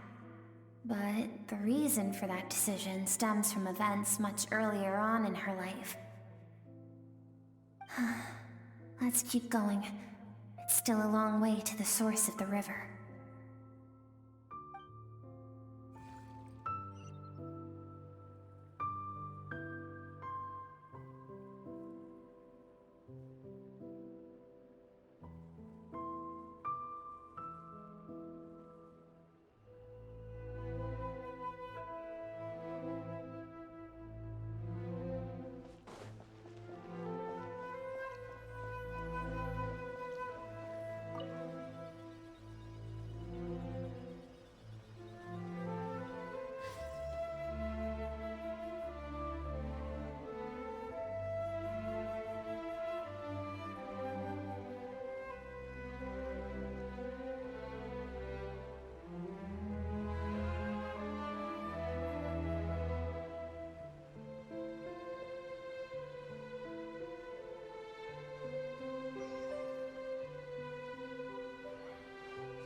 You now have what it takes to wield immense power. From this day forth, I shall teach you no more. No one can become a worthy warrior through imitation alone. I have given you fangs and claws. Now, you must learn to hunt. You wish me to travel the world beyond on my own, Master? Indeed. Make new friends. Embark on your own journey. And piece together a new future from the shattered remnants of your past. We will still have contact through the abyss. But know this. One day, I will take the life you worked so hard to rebuild and reduce it to ashes. Just like the fire that haunts your mind. Why would you do that? I have told you before, fear is the catalyst for human evolution. You have tasted loss. You have known fear, so deep it can be felt in the bones. But as living beings, we all have an instinct to detach from that which harms us. And thus pain dampens over time, and the acrid taste of fear becomes but a distant memory. Yet now, I have bestowed upon you the gift of fear eternal. It will drown you in the nightmare of your childhood, or it shall drive you to defeat me, whatever the cost.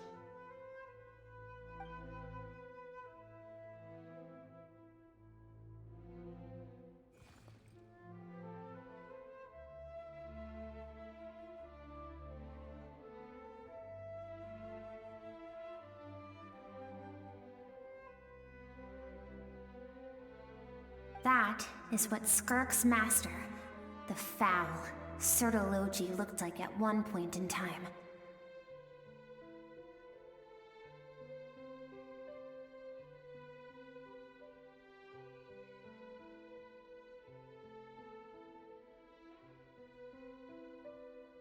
Of course, as a higher being, physical form is a triviality to him. He could appear as a beast, a human, or even a monster that defies description. The form you see him in here, clad in abyssal armor, is the one he usually wears when traveling through the stars.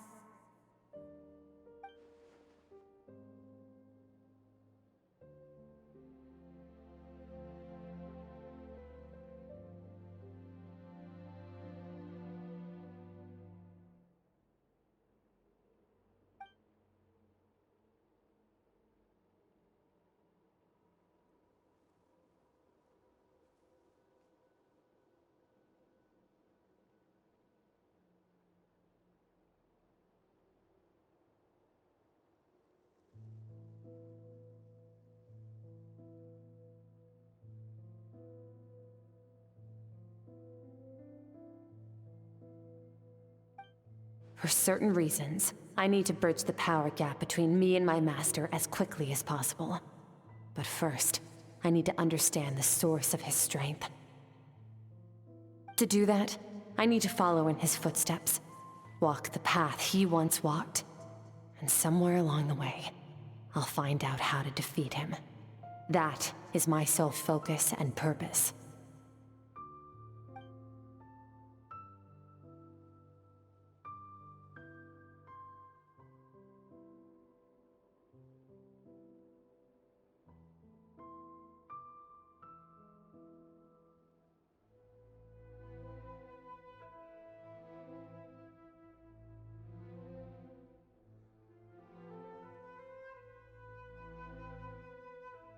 I'll let you in on a little secret.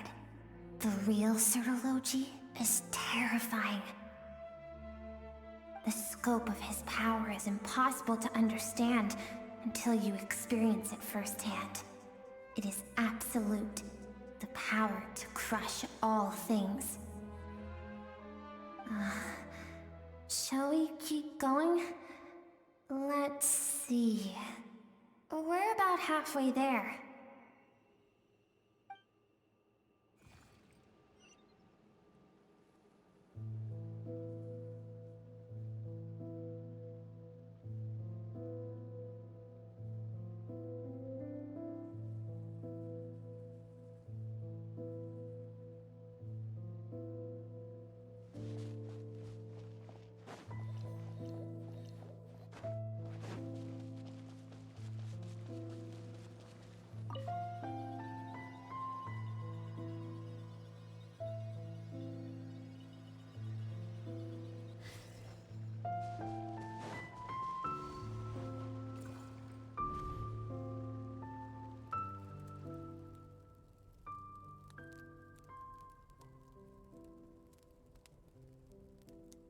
We've made it quite a ways already. This is Skirk, when she first began training under Sertologi. I have set your broken wrist. Tomorrow, you're to train twice as hard. No tears this time. Good. Attempting to garner sympathy through tears is a habit of the weak. A pitiful, useless ploy. Can I ask a question, Master? Why did you save me? I keep thinking, maybe it would be better if I had died. I wouldn't be haunted by that fire all the time. I wouldn't have to go on like this. I saved you because I have a plan for you. It has been too long since I fought a battle that demanded my full strength, and I hunger for it. Every so-called genius and prodigy I have faced has crumbled like sand underfoot. Before me, even fate bends the knee. So, I will teach you everything I know.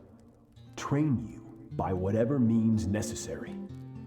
in the hope that one day you might surprise me. But I don't want to draw my sword against you, Master. What you want matters little. Among the boundless sea of stars, the cries of the weak are but faint murmurs that disappear into the void. You of all people know that well. Yes, Master. From that day forward, all she knew was grueling training, emptiness, and fatigue. After some time, her talent bloomed, and she gained control over her emotions, like her master. How should I put it? It was not that human emotion disappeared from her heart, but that reason came to dictate all she was allowed to feel. I suppose it was at this point that she became the Skirk you know today.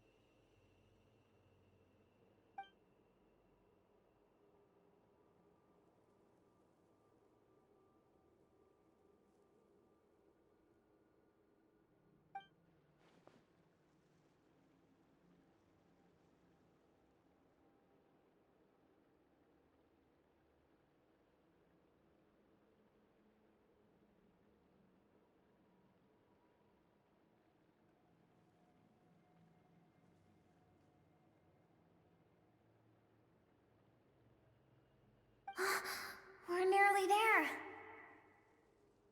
I almost don't want to reach the end. Well, shall we? This is the final stretch.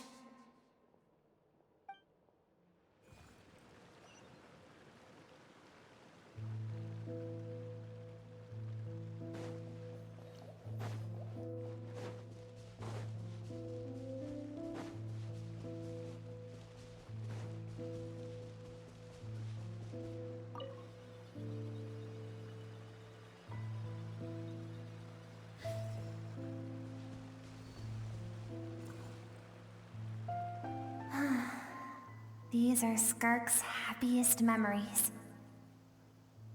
What a simple and carefree time it was. Wisps of clouds dotted the sky. The sun bathed everything in golden light.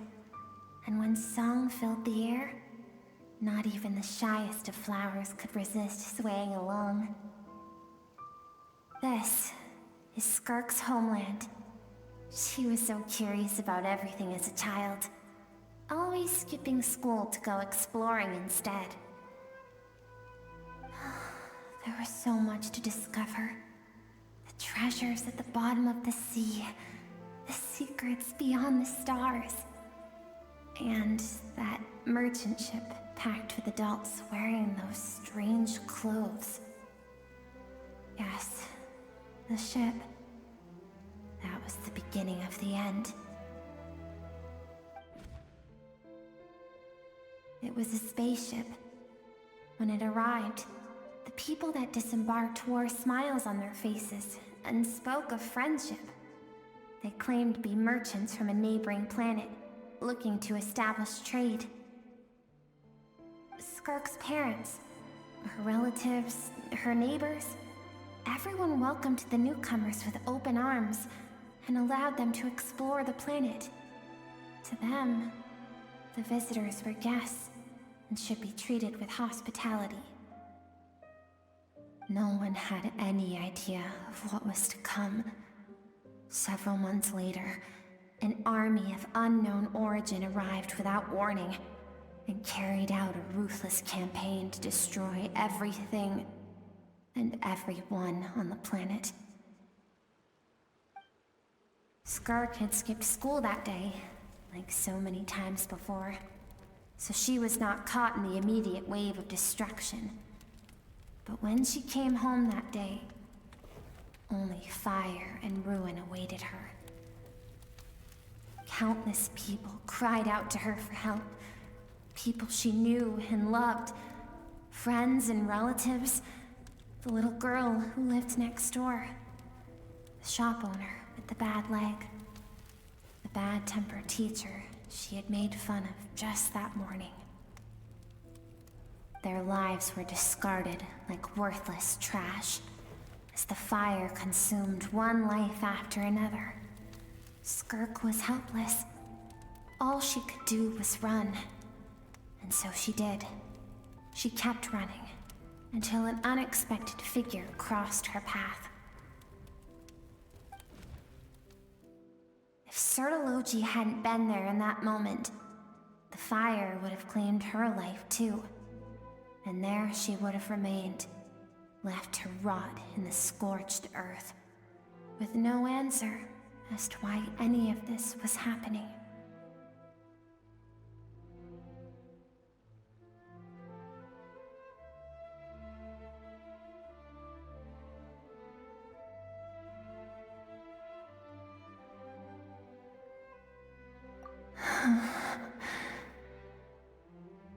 Because she and her people were seen as a threat. As the initial merchant ship explored the planet, they discovered that it hadn't always had the condition to support life. Yet there was evidence of human activity, even during the periods of extreme heat or cold in the past. Further research revealed that, over time, the people of this planet had evolved the ability to adapt to any type of environment or energy source. For that reason, the outsiders viewed them as a potential threat and decided to eliminate them before the threat could rear its head. And so, the army was called, and the so-called danger was wiped from the face of the planet.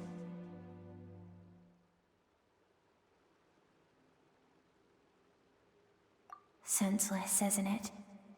Deemed a threat because of a gift they didn't even know they had. Perhaps it was their own innocence and kindness that doomed them. But in the end, that was lost to the blaze as well. If those with power get to decide good and evil, then all you can trust in is the sword in your hand. And so, before death could claim her, she ran. She ran and never stopped.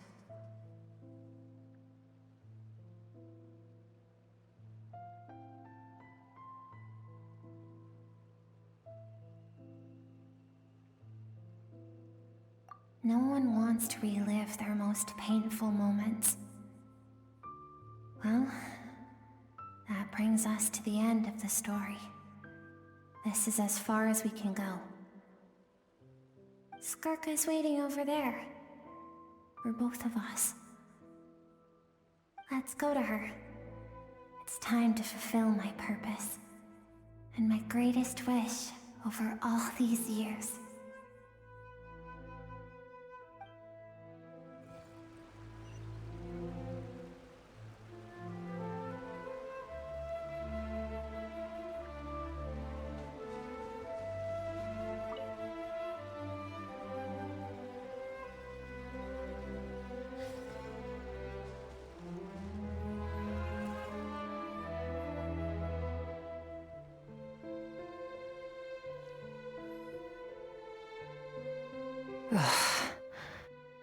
So all this, just so you could bring her here?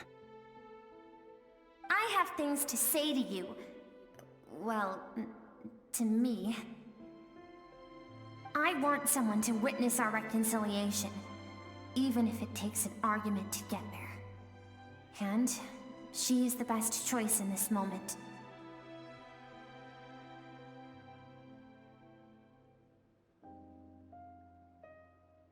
Her suppressed emotional self. The version of herself she keeps locked in the recesses of her mind, stifled by reason. All those rejected impulses, those discarded aspects of your past selves, They are a part of me now. I am who you used to be. Someone you have refused to face for too long. So, I came to face you instead. You're wrong. I've faced you all along. And that's exactly why I keep you locked here.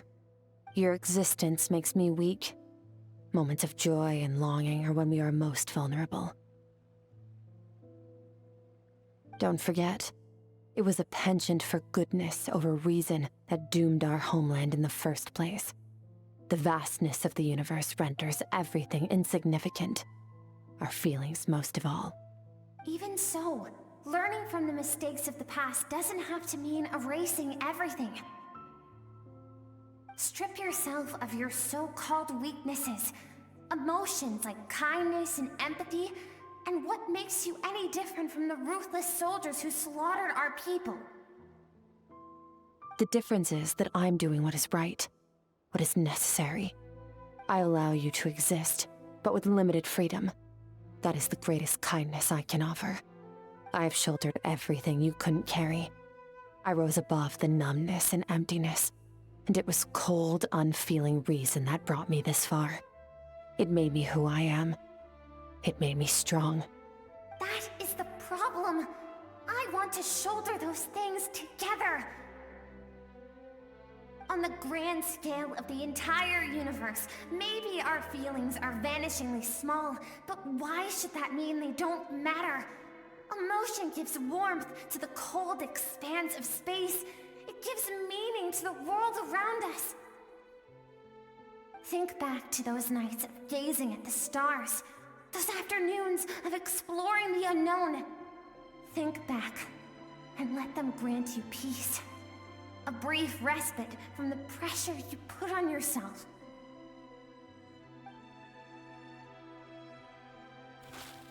That isn't what we need. It's exactly what we need. Aren't you curious about why recovering your strength has taken longer than normal this time? Finally, you get to the important part. That is the only answer I came here to find. Then look around. Look at your inner world. You cast aside your dreams and curiosity, and in doing so, you lost your original motivation. You severed all connection to who you used to be, so you can no longer draw strength from your past. Now, the only things driving you forward are fear and survivor's guilt. But these cannot take you far enough. And so, this river, the source of your strength, grows more polluted by the day. And you think that means I should seek help from a weak little thing like you?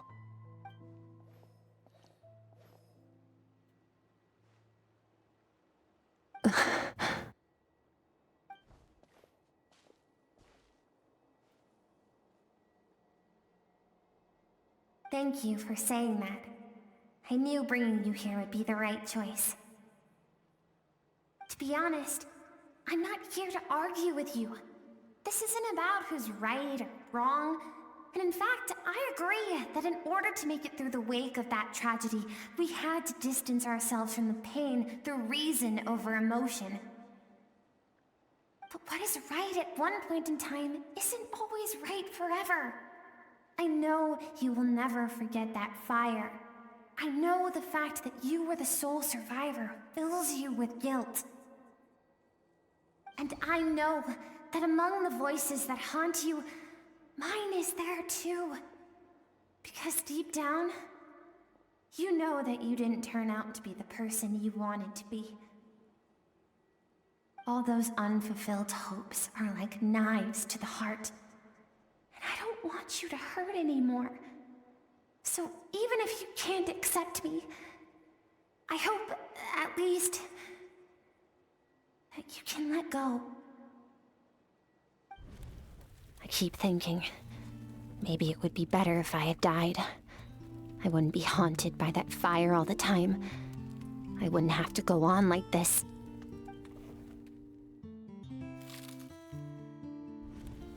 Your dad and I, we're not afraid to stare death in the face, but we need you to survive.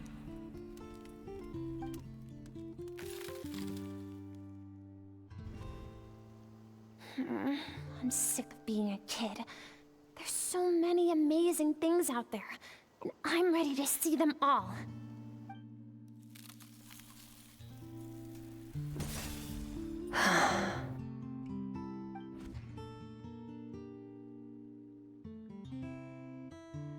I remember. There was a song Mom and Dad always sang when we went out to fetch water. Dancing water. The sand along your path is begging for your song and movement. Will you carry this burden with you on your journey? I am not the dancing water, and you are not the burdensome sand. But if this is your wish, then I will carry you with me until the end. Thank you.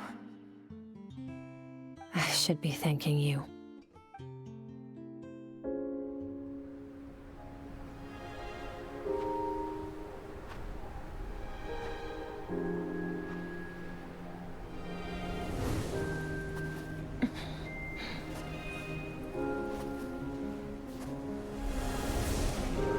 Run, Skirk, run! Remember, leave no one alive! Heed my words, Skirk. Let fear take root in your soul. Did you survive? Why was it only you? Skirk, did you become a positive light in this world?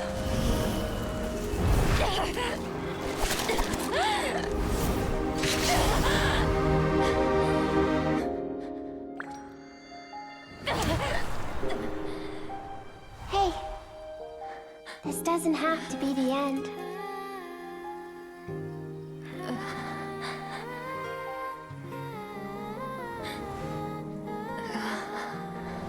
Life is a gift. Don't let darkness claim it.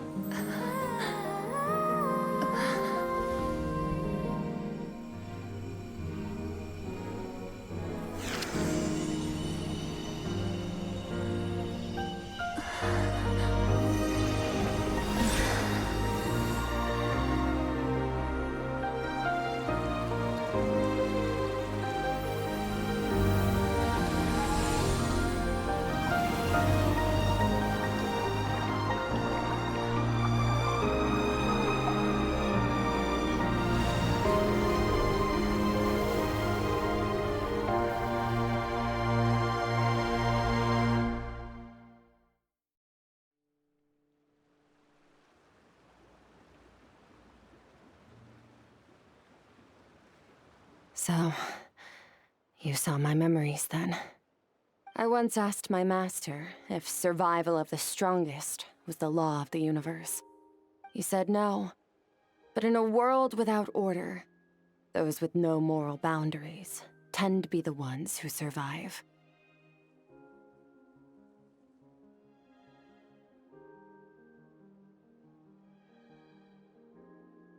That's why, after hearing his answer, an idea came to mind. An idea that, one day, I would create a new world order. One in which there would never be another tragedy like that fire. One in which power was not the law of the land. But that means I must defeat him. Because my master, Sir Logi, is, at the core, a defier of all rules and order.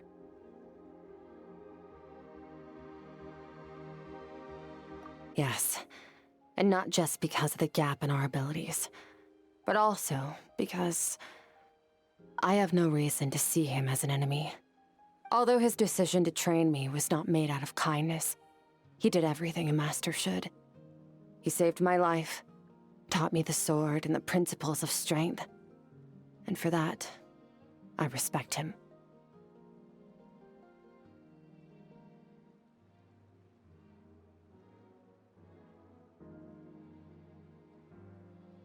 I know, and it's not something I want.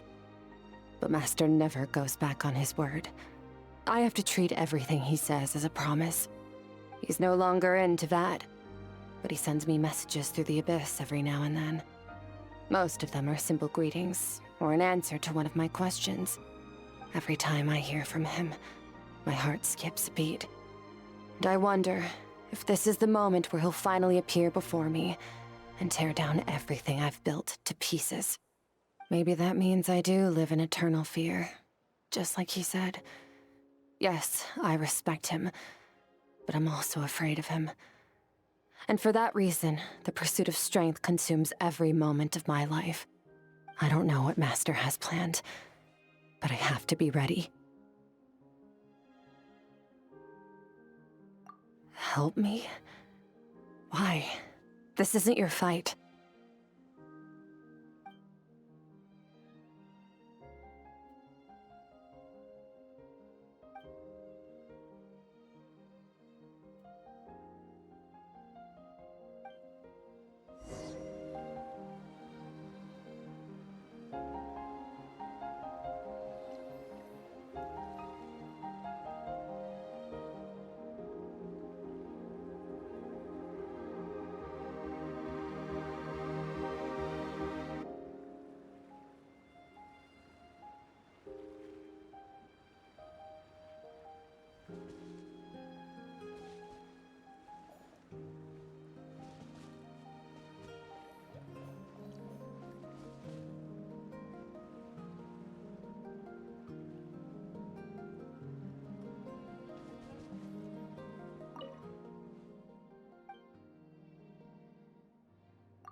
Oh, you're finally awake!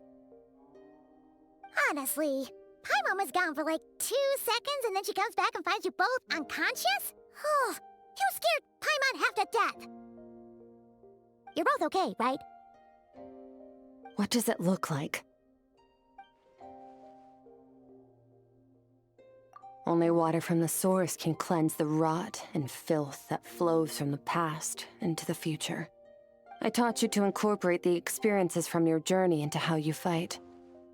I suppose what happened today will become an inseparable part of who I am. Okay, so Pаймon feels like she's missing some important context. But whatever. Pаймon brought back tons of delicious snacks! Let's dig in!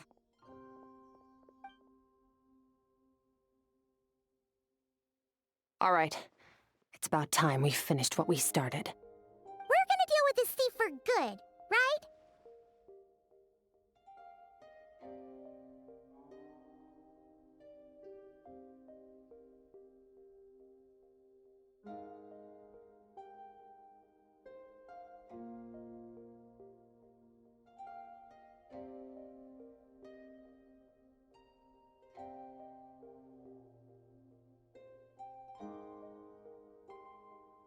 This time, I'm not going to tell you to hold back.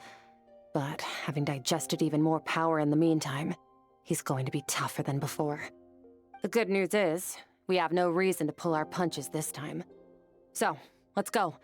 Same place as last time.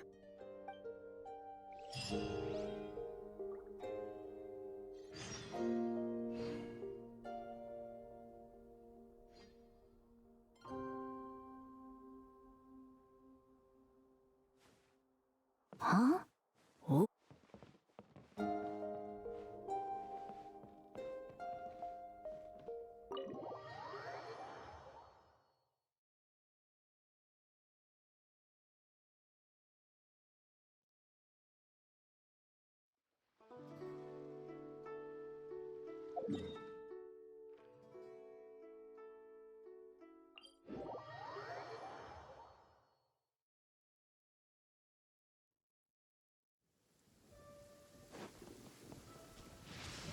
I heard that lightning is how one of the other Archons delivers their prophetic words.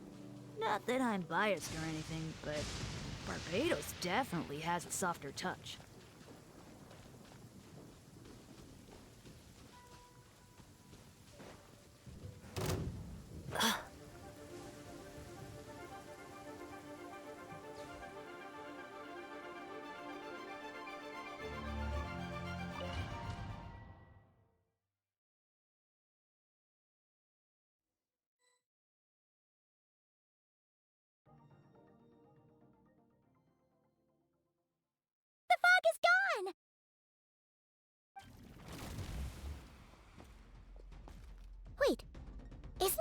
the all-devouring narwhal changed into? How come he knows that, too?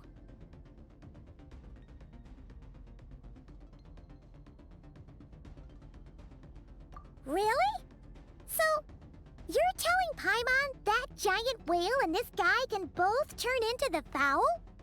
How does that work? It's a subconscious instinct.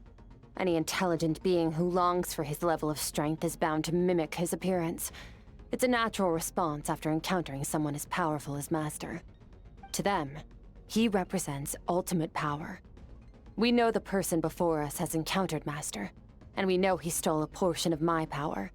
So it's not surprising that he would assume this form. Okay.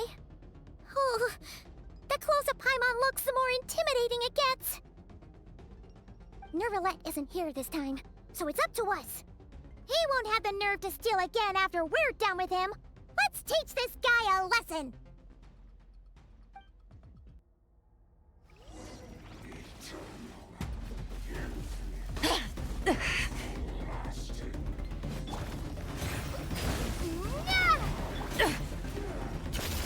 Paradigm shift! Annihilate!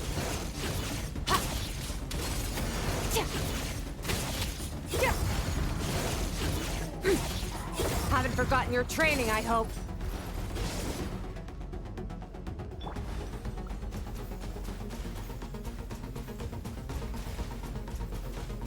Water jet! Go! Extinguish! Mine to wield.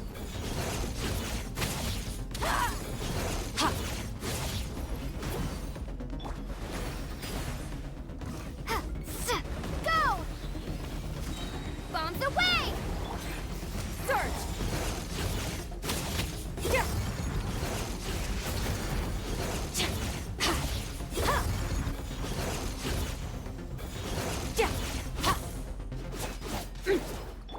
Go! Water jet! Extinguished!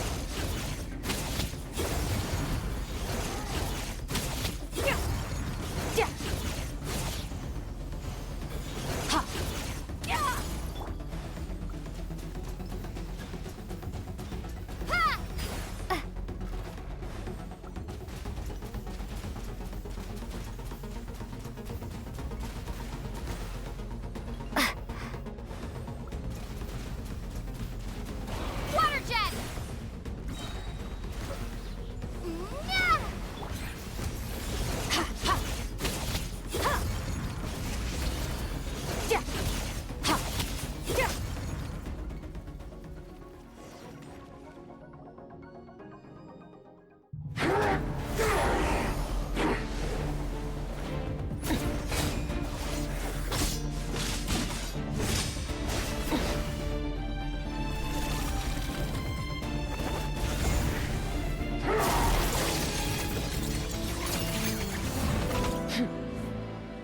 Haven't had enough of my power.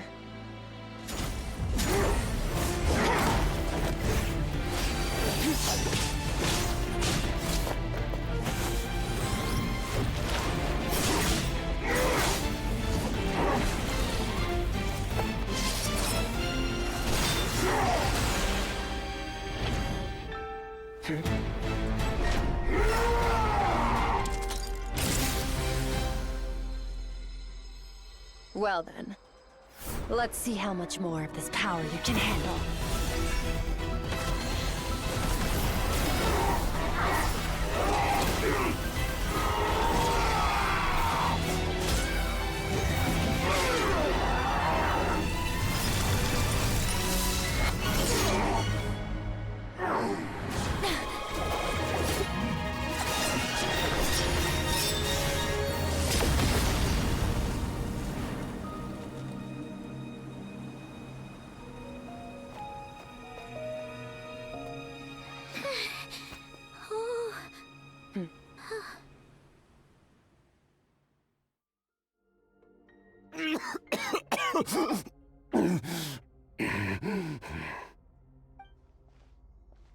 Well, have you come to your senses?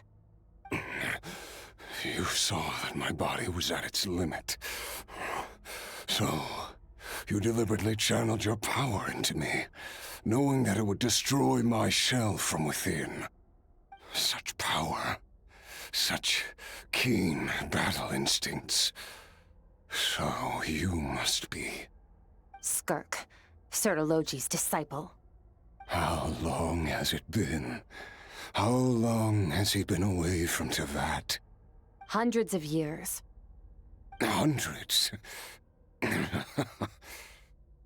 Sorry, it's a lot to take in. I should introduce myself. I am Skofnungar, a friend of your master and one of his followers. This is the first time I've heard your name, Skirk.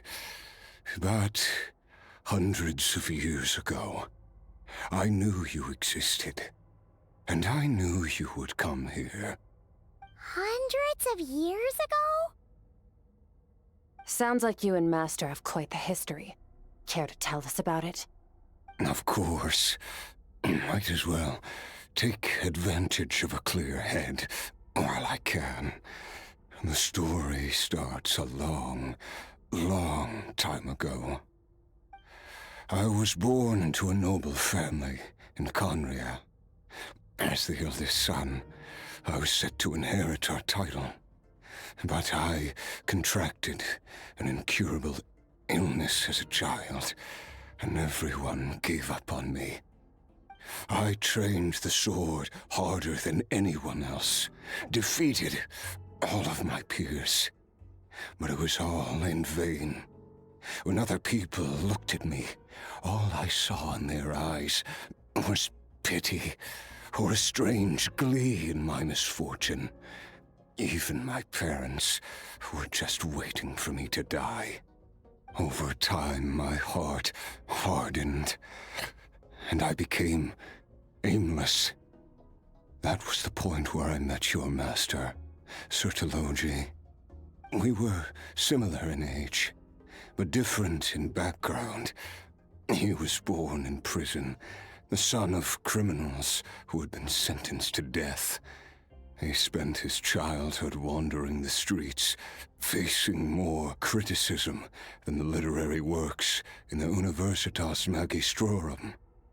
Yet, he always wore a smile on his face, as if kindness and malice were one and the same, and he could not see the difference.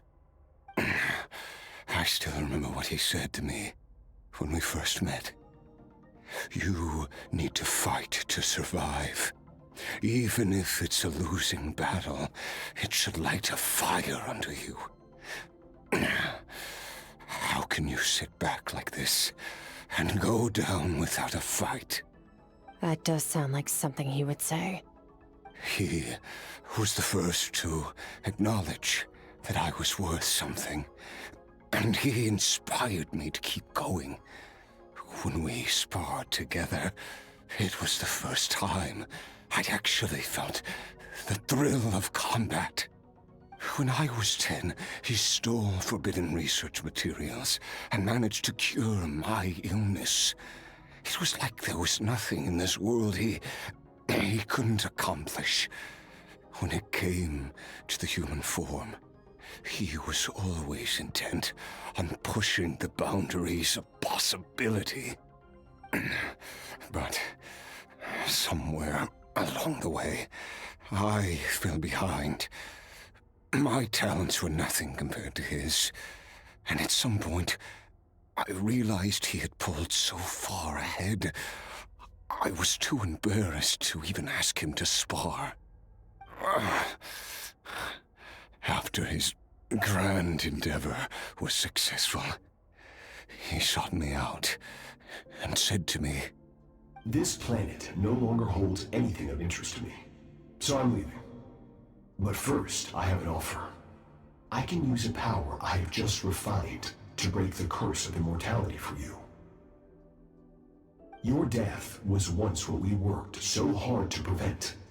But the immortality you now face is a different kind of pain altogether."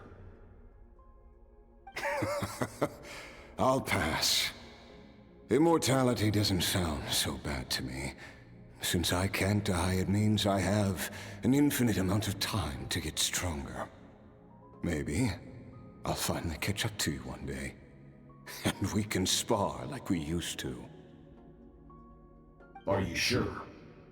I cannot say when I will return. Your body, or rather, your soul, might not be able to withstand this curse. All I can do is try. After all, a wise man once told me, people need to fight for their own survival. Wise indeed. Nevertheless, if you grow weary of the pain of immortality, and wish to experience a good sparring match before you wither away, seek out my disciple. Disciple?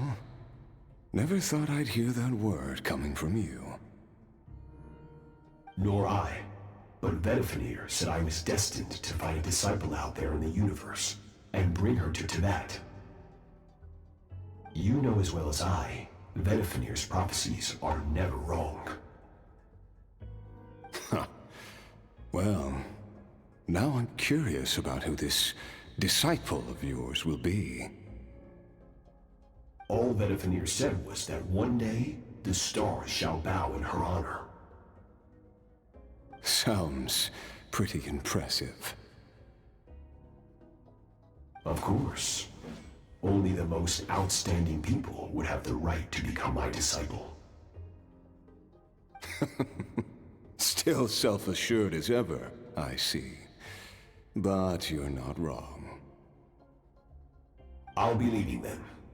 Oh, and if you are serious about getting stronger, I left you a little gift in the primordial sea. As I've said before, walk whatever path you want. Freedom means even the wicked get to make their own choices. Waiting for me in the primordial sea was the all-devouring narwhal, already beaten into submission by Sertologi. In its weakened state, I was able to cut off part of its flesh and sew it into my own heart. Your heart? That sounds like torture! How did you even survive that? Because, of course, I bear the curse of immortality. So, you used the curse to turn yourself into a vessel for power. Even with that whale's ability, devouring power like that is not something the human body can withstand. With your body and soul constantly at the breaking point, it was the curse of immortality that sustained you. But that is not the path to strength. You have to pour your heart into it, work for it, dream of it. Instead, you stole something that didn't belong to you, and it backfired. You're right. I should have known better, but I had already pushed myself to my limits, and he was still miles ahead of me. So I had to take a leap of faith. I miss your master. I miss the days when we were all together, troublemakers without a home. I don't regret the choice I made. But if you'll allow it, I do want to apologize. To both of you. After the beating we just gave you, I think we can call it even. You're an interesting one as well. Sertologi's disciple. That's a lot to live up to. It can't have been an easy experience. I know what he's like. He rules with an iron fist, using despair and fear to force you to catch up to him, all the while standing ever out of reach. We're like mountain climbers in the dark, never knowing how much higher we have to climb, or when we will see the sun again. True. But I made up my mind long ago. No matter how dark it gets, I will not give in to despair. I will overcome it. Besides, after hearing your story, I suspect what Master really wants is not a battle that demands his full strength, but rather a defeat without regrets. Oh? Since you're his friend, you must have some things in common. The first time we came here, when you stabbed me through the fog and stole my power, I felt no emotion coming from that spike. But when you had to devote all your strength fighting me just now, I could feel joy and passion emanating from your blade. It was the joy of a researcher discovering the truth of the world, the joy of an artist uncovering a temple of wonders. Interesting. I'm certain I didn't express those emotions outright. Yet you were able to read them from my blade, like a glimpse into my inner world.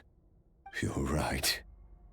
That battle brought me an unbridled sense of joy, and my defeat brings me no regret whatsoever. Exactly. I think Master also craves a battle like that. One where his opponent forces him to use all his strength, unlock the extent of his potential, and transcend his own limits. A battle to end all battles. After which, all can come to an end, including, perhaps, his life. For that very reason, good and evil are meaningless to him. He has one purpose, one goal: to complete himself. It's one of the secrets to his strength. Perhaps you're right. Perhaps that is his goal. What a battle that would be. Oh, to witness such a... Are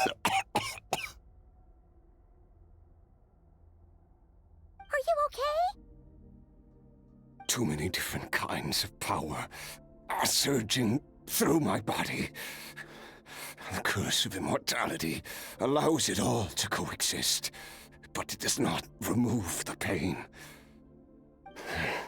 I won't be able to hold on to my sanity for much longer. What a shame. I would have loved to witness that battle. Sotologi once offered to free me from this curse. Now, I must ask that of you, Skirk. Can you release me from the pain? I can, but not through death, if that's what you are hoping for. It's not a suitable punishment for your crime. As an alternative, I can take your consciousness, along with all the power you've consumed, and smash it to pieces. The impurities will dissipate, and under the curse of immortality, your mind and body will regenerate. When that process is complete, you will be back to who you were before, no longer tortured by powers you can't control. But it will be a time-consuming and painful process. The decision is yours to make. I accept. And who knows? Perhaps I'll wake up in time to witness your great battle with Sotologi. I have faith that you'll be able to stand against him one day. Though I know it'll be a long and arduous road. If we are climbers in the dark, it appears the dawn has finally broken for me. But your ascent continues. At least, it looks like you are not alone on your journey.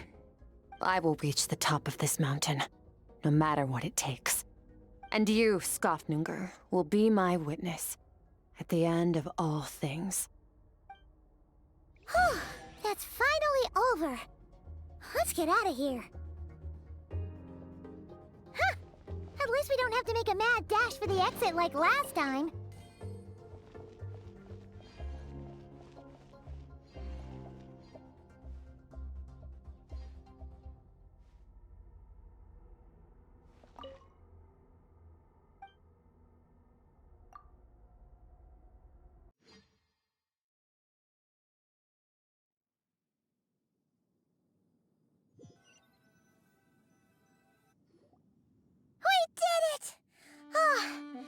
only been a few days, but it feels like forever.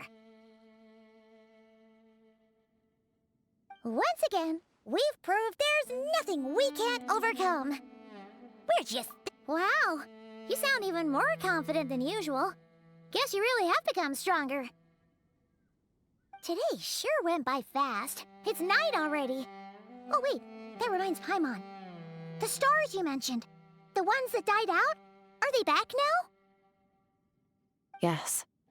The power Skafnungur stole has been returned. So, the stars have regained their light. Great! Huh, it's crazy that you even noticed their light was gone. There are so many stars in the sky. If a few disappeared, Pаймон definitely wouldn't be able to tell. I suppose it's because I have gazed upon this sky for centuries. The false stars, hanging in the meticulously planned sky, glittering with rotten light. It's not real. And yet, it is for that very reason that I can look upon it and enjoy the momentary peace it brings. Even the most beautiful of bubbles has to burst. We will return to the real universe one day, whether of our own volition or not. Time marches ever forward. Even the innocent and naive will taste life's bitterness. Yet through hardship, we grow, until we learn to seize the sands of time for ourselves and uncover our true strength. Though we gaze upon a false sky, its vastness and majesty is palpable.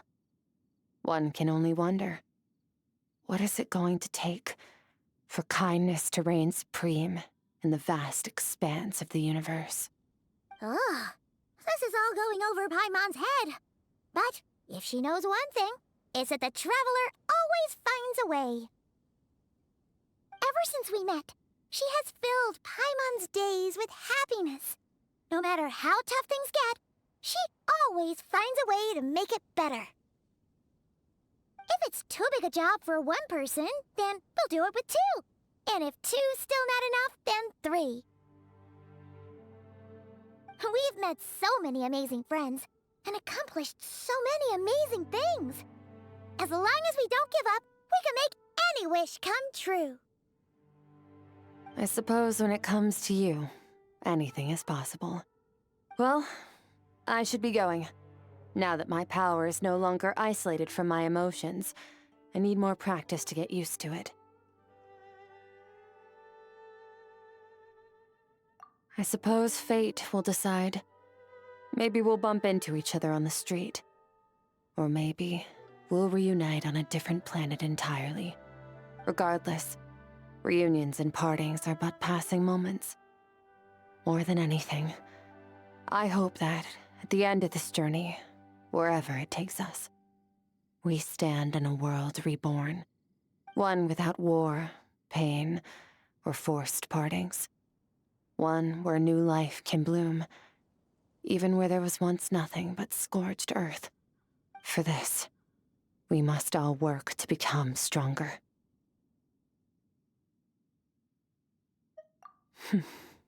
If that's what you want to call me, I won't object. Goodbye. Bye!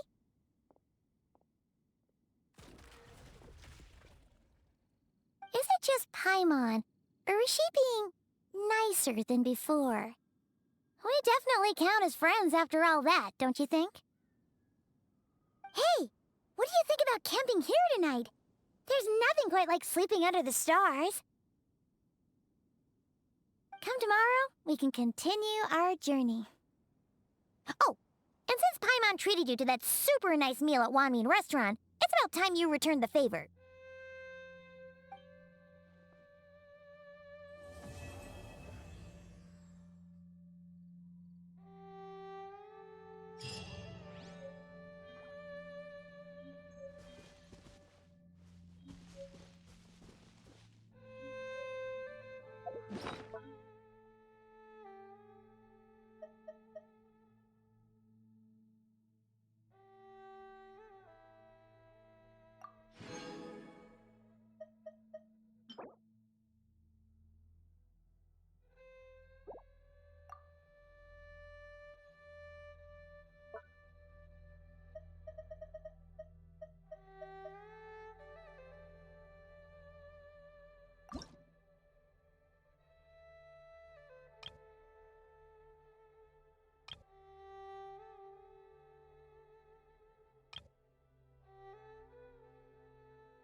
Do you hear that? There's a voice whispering on the wind.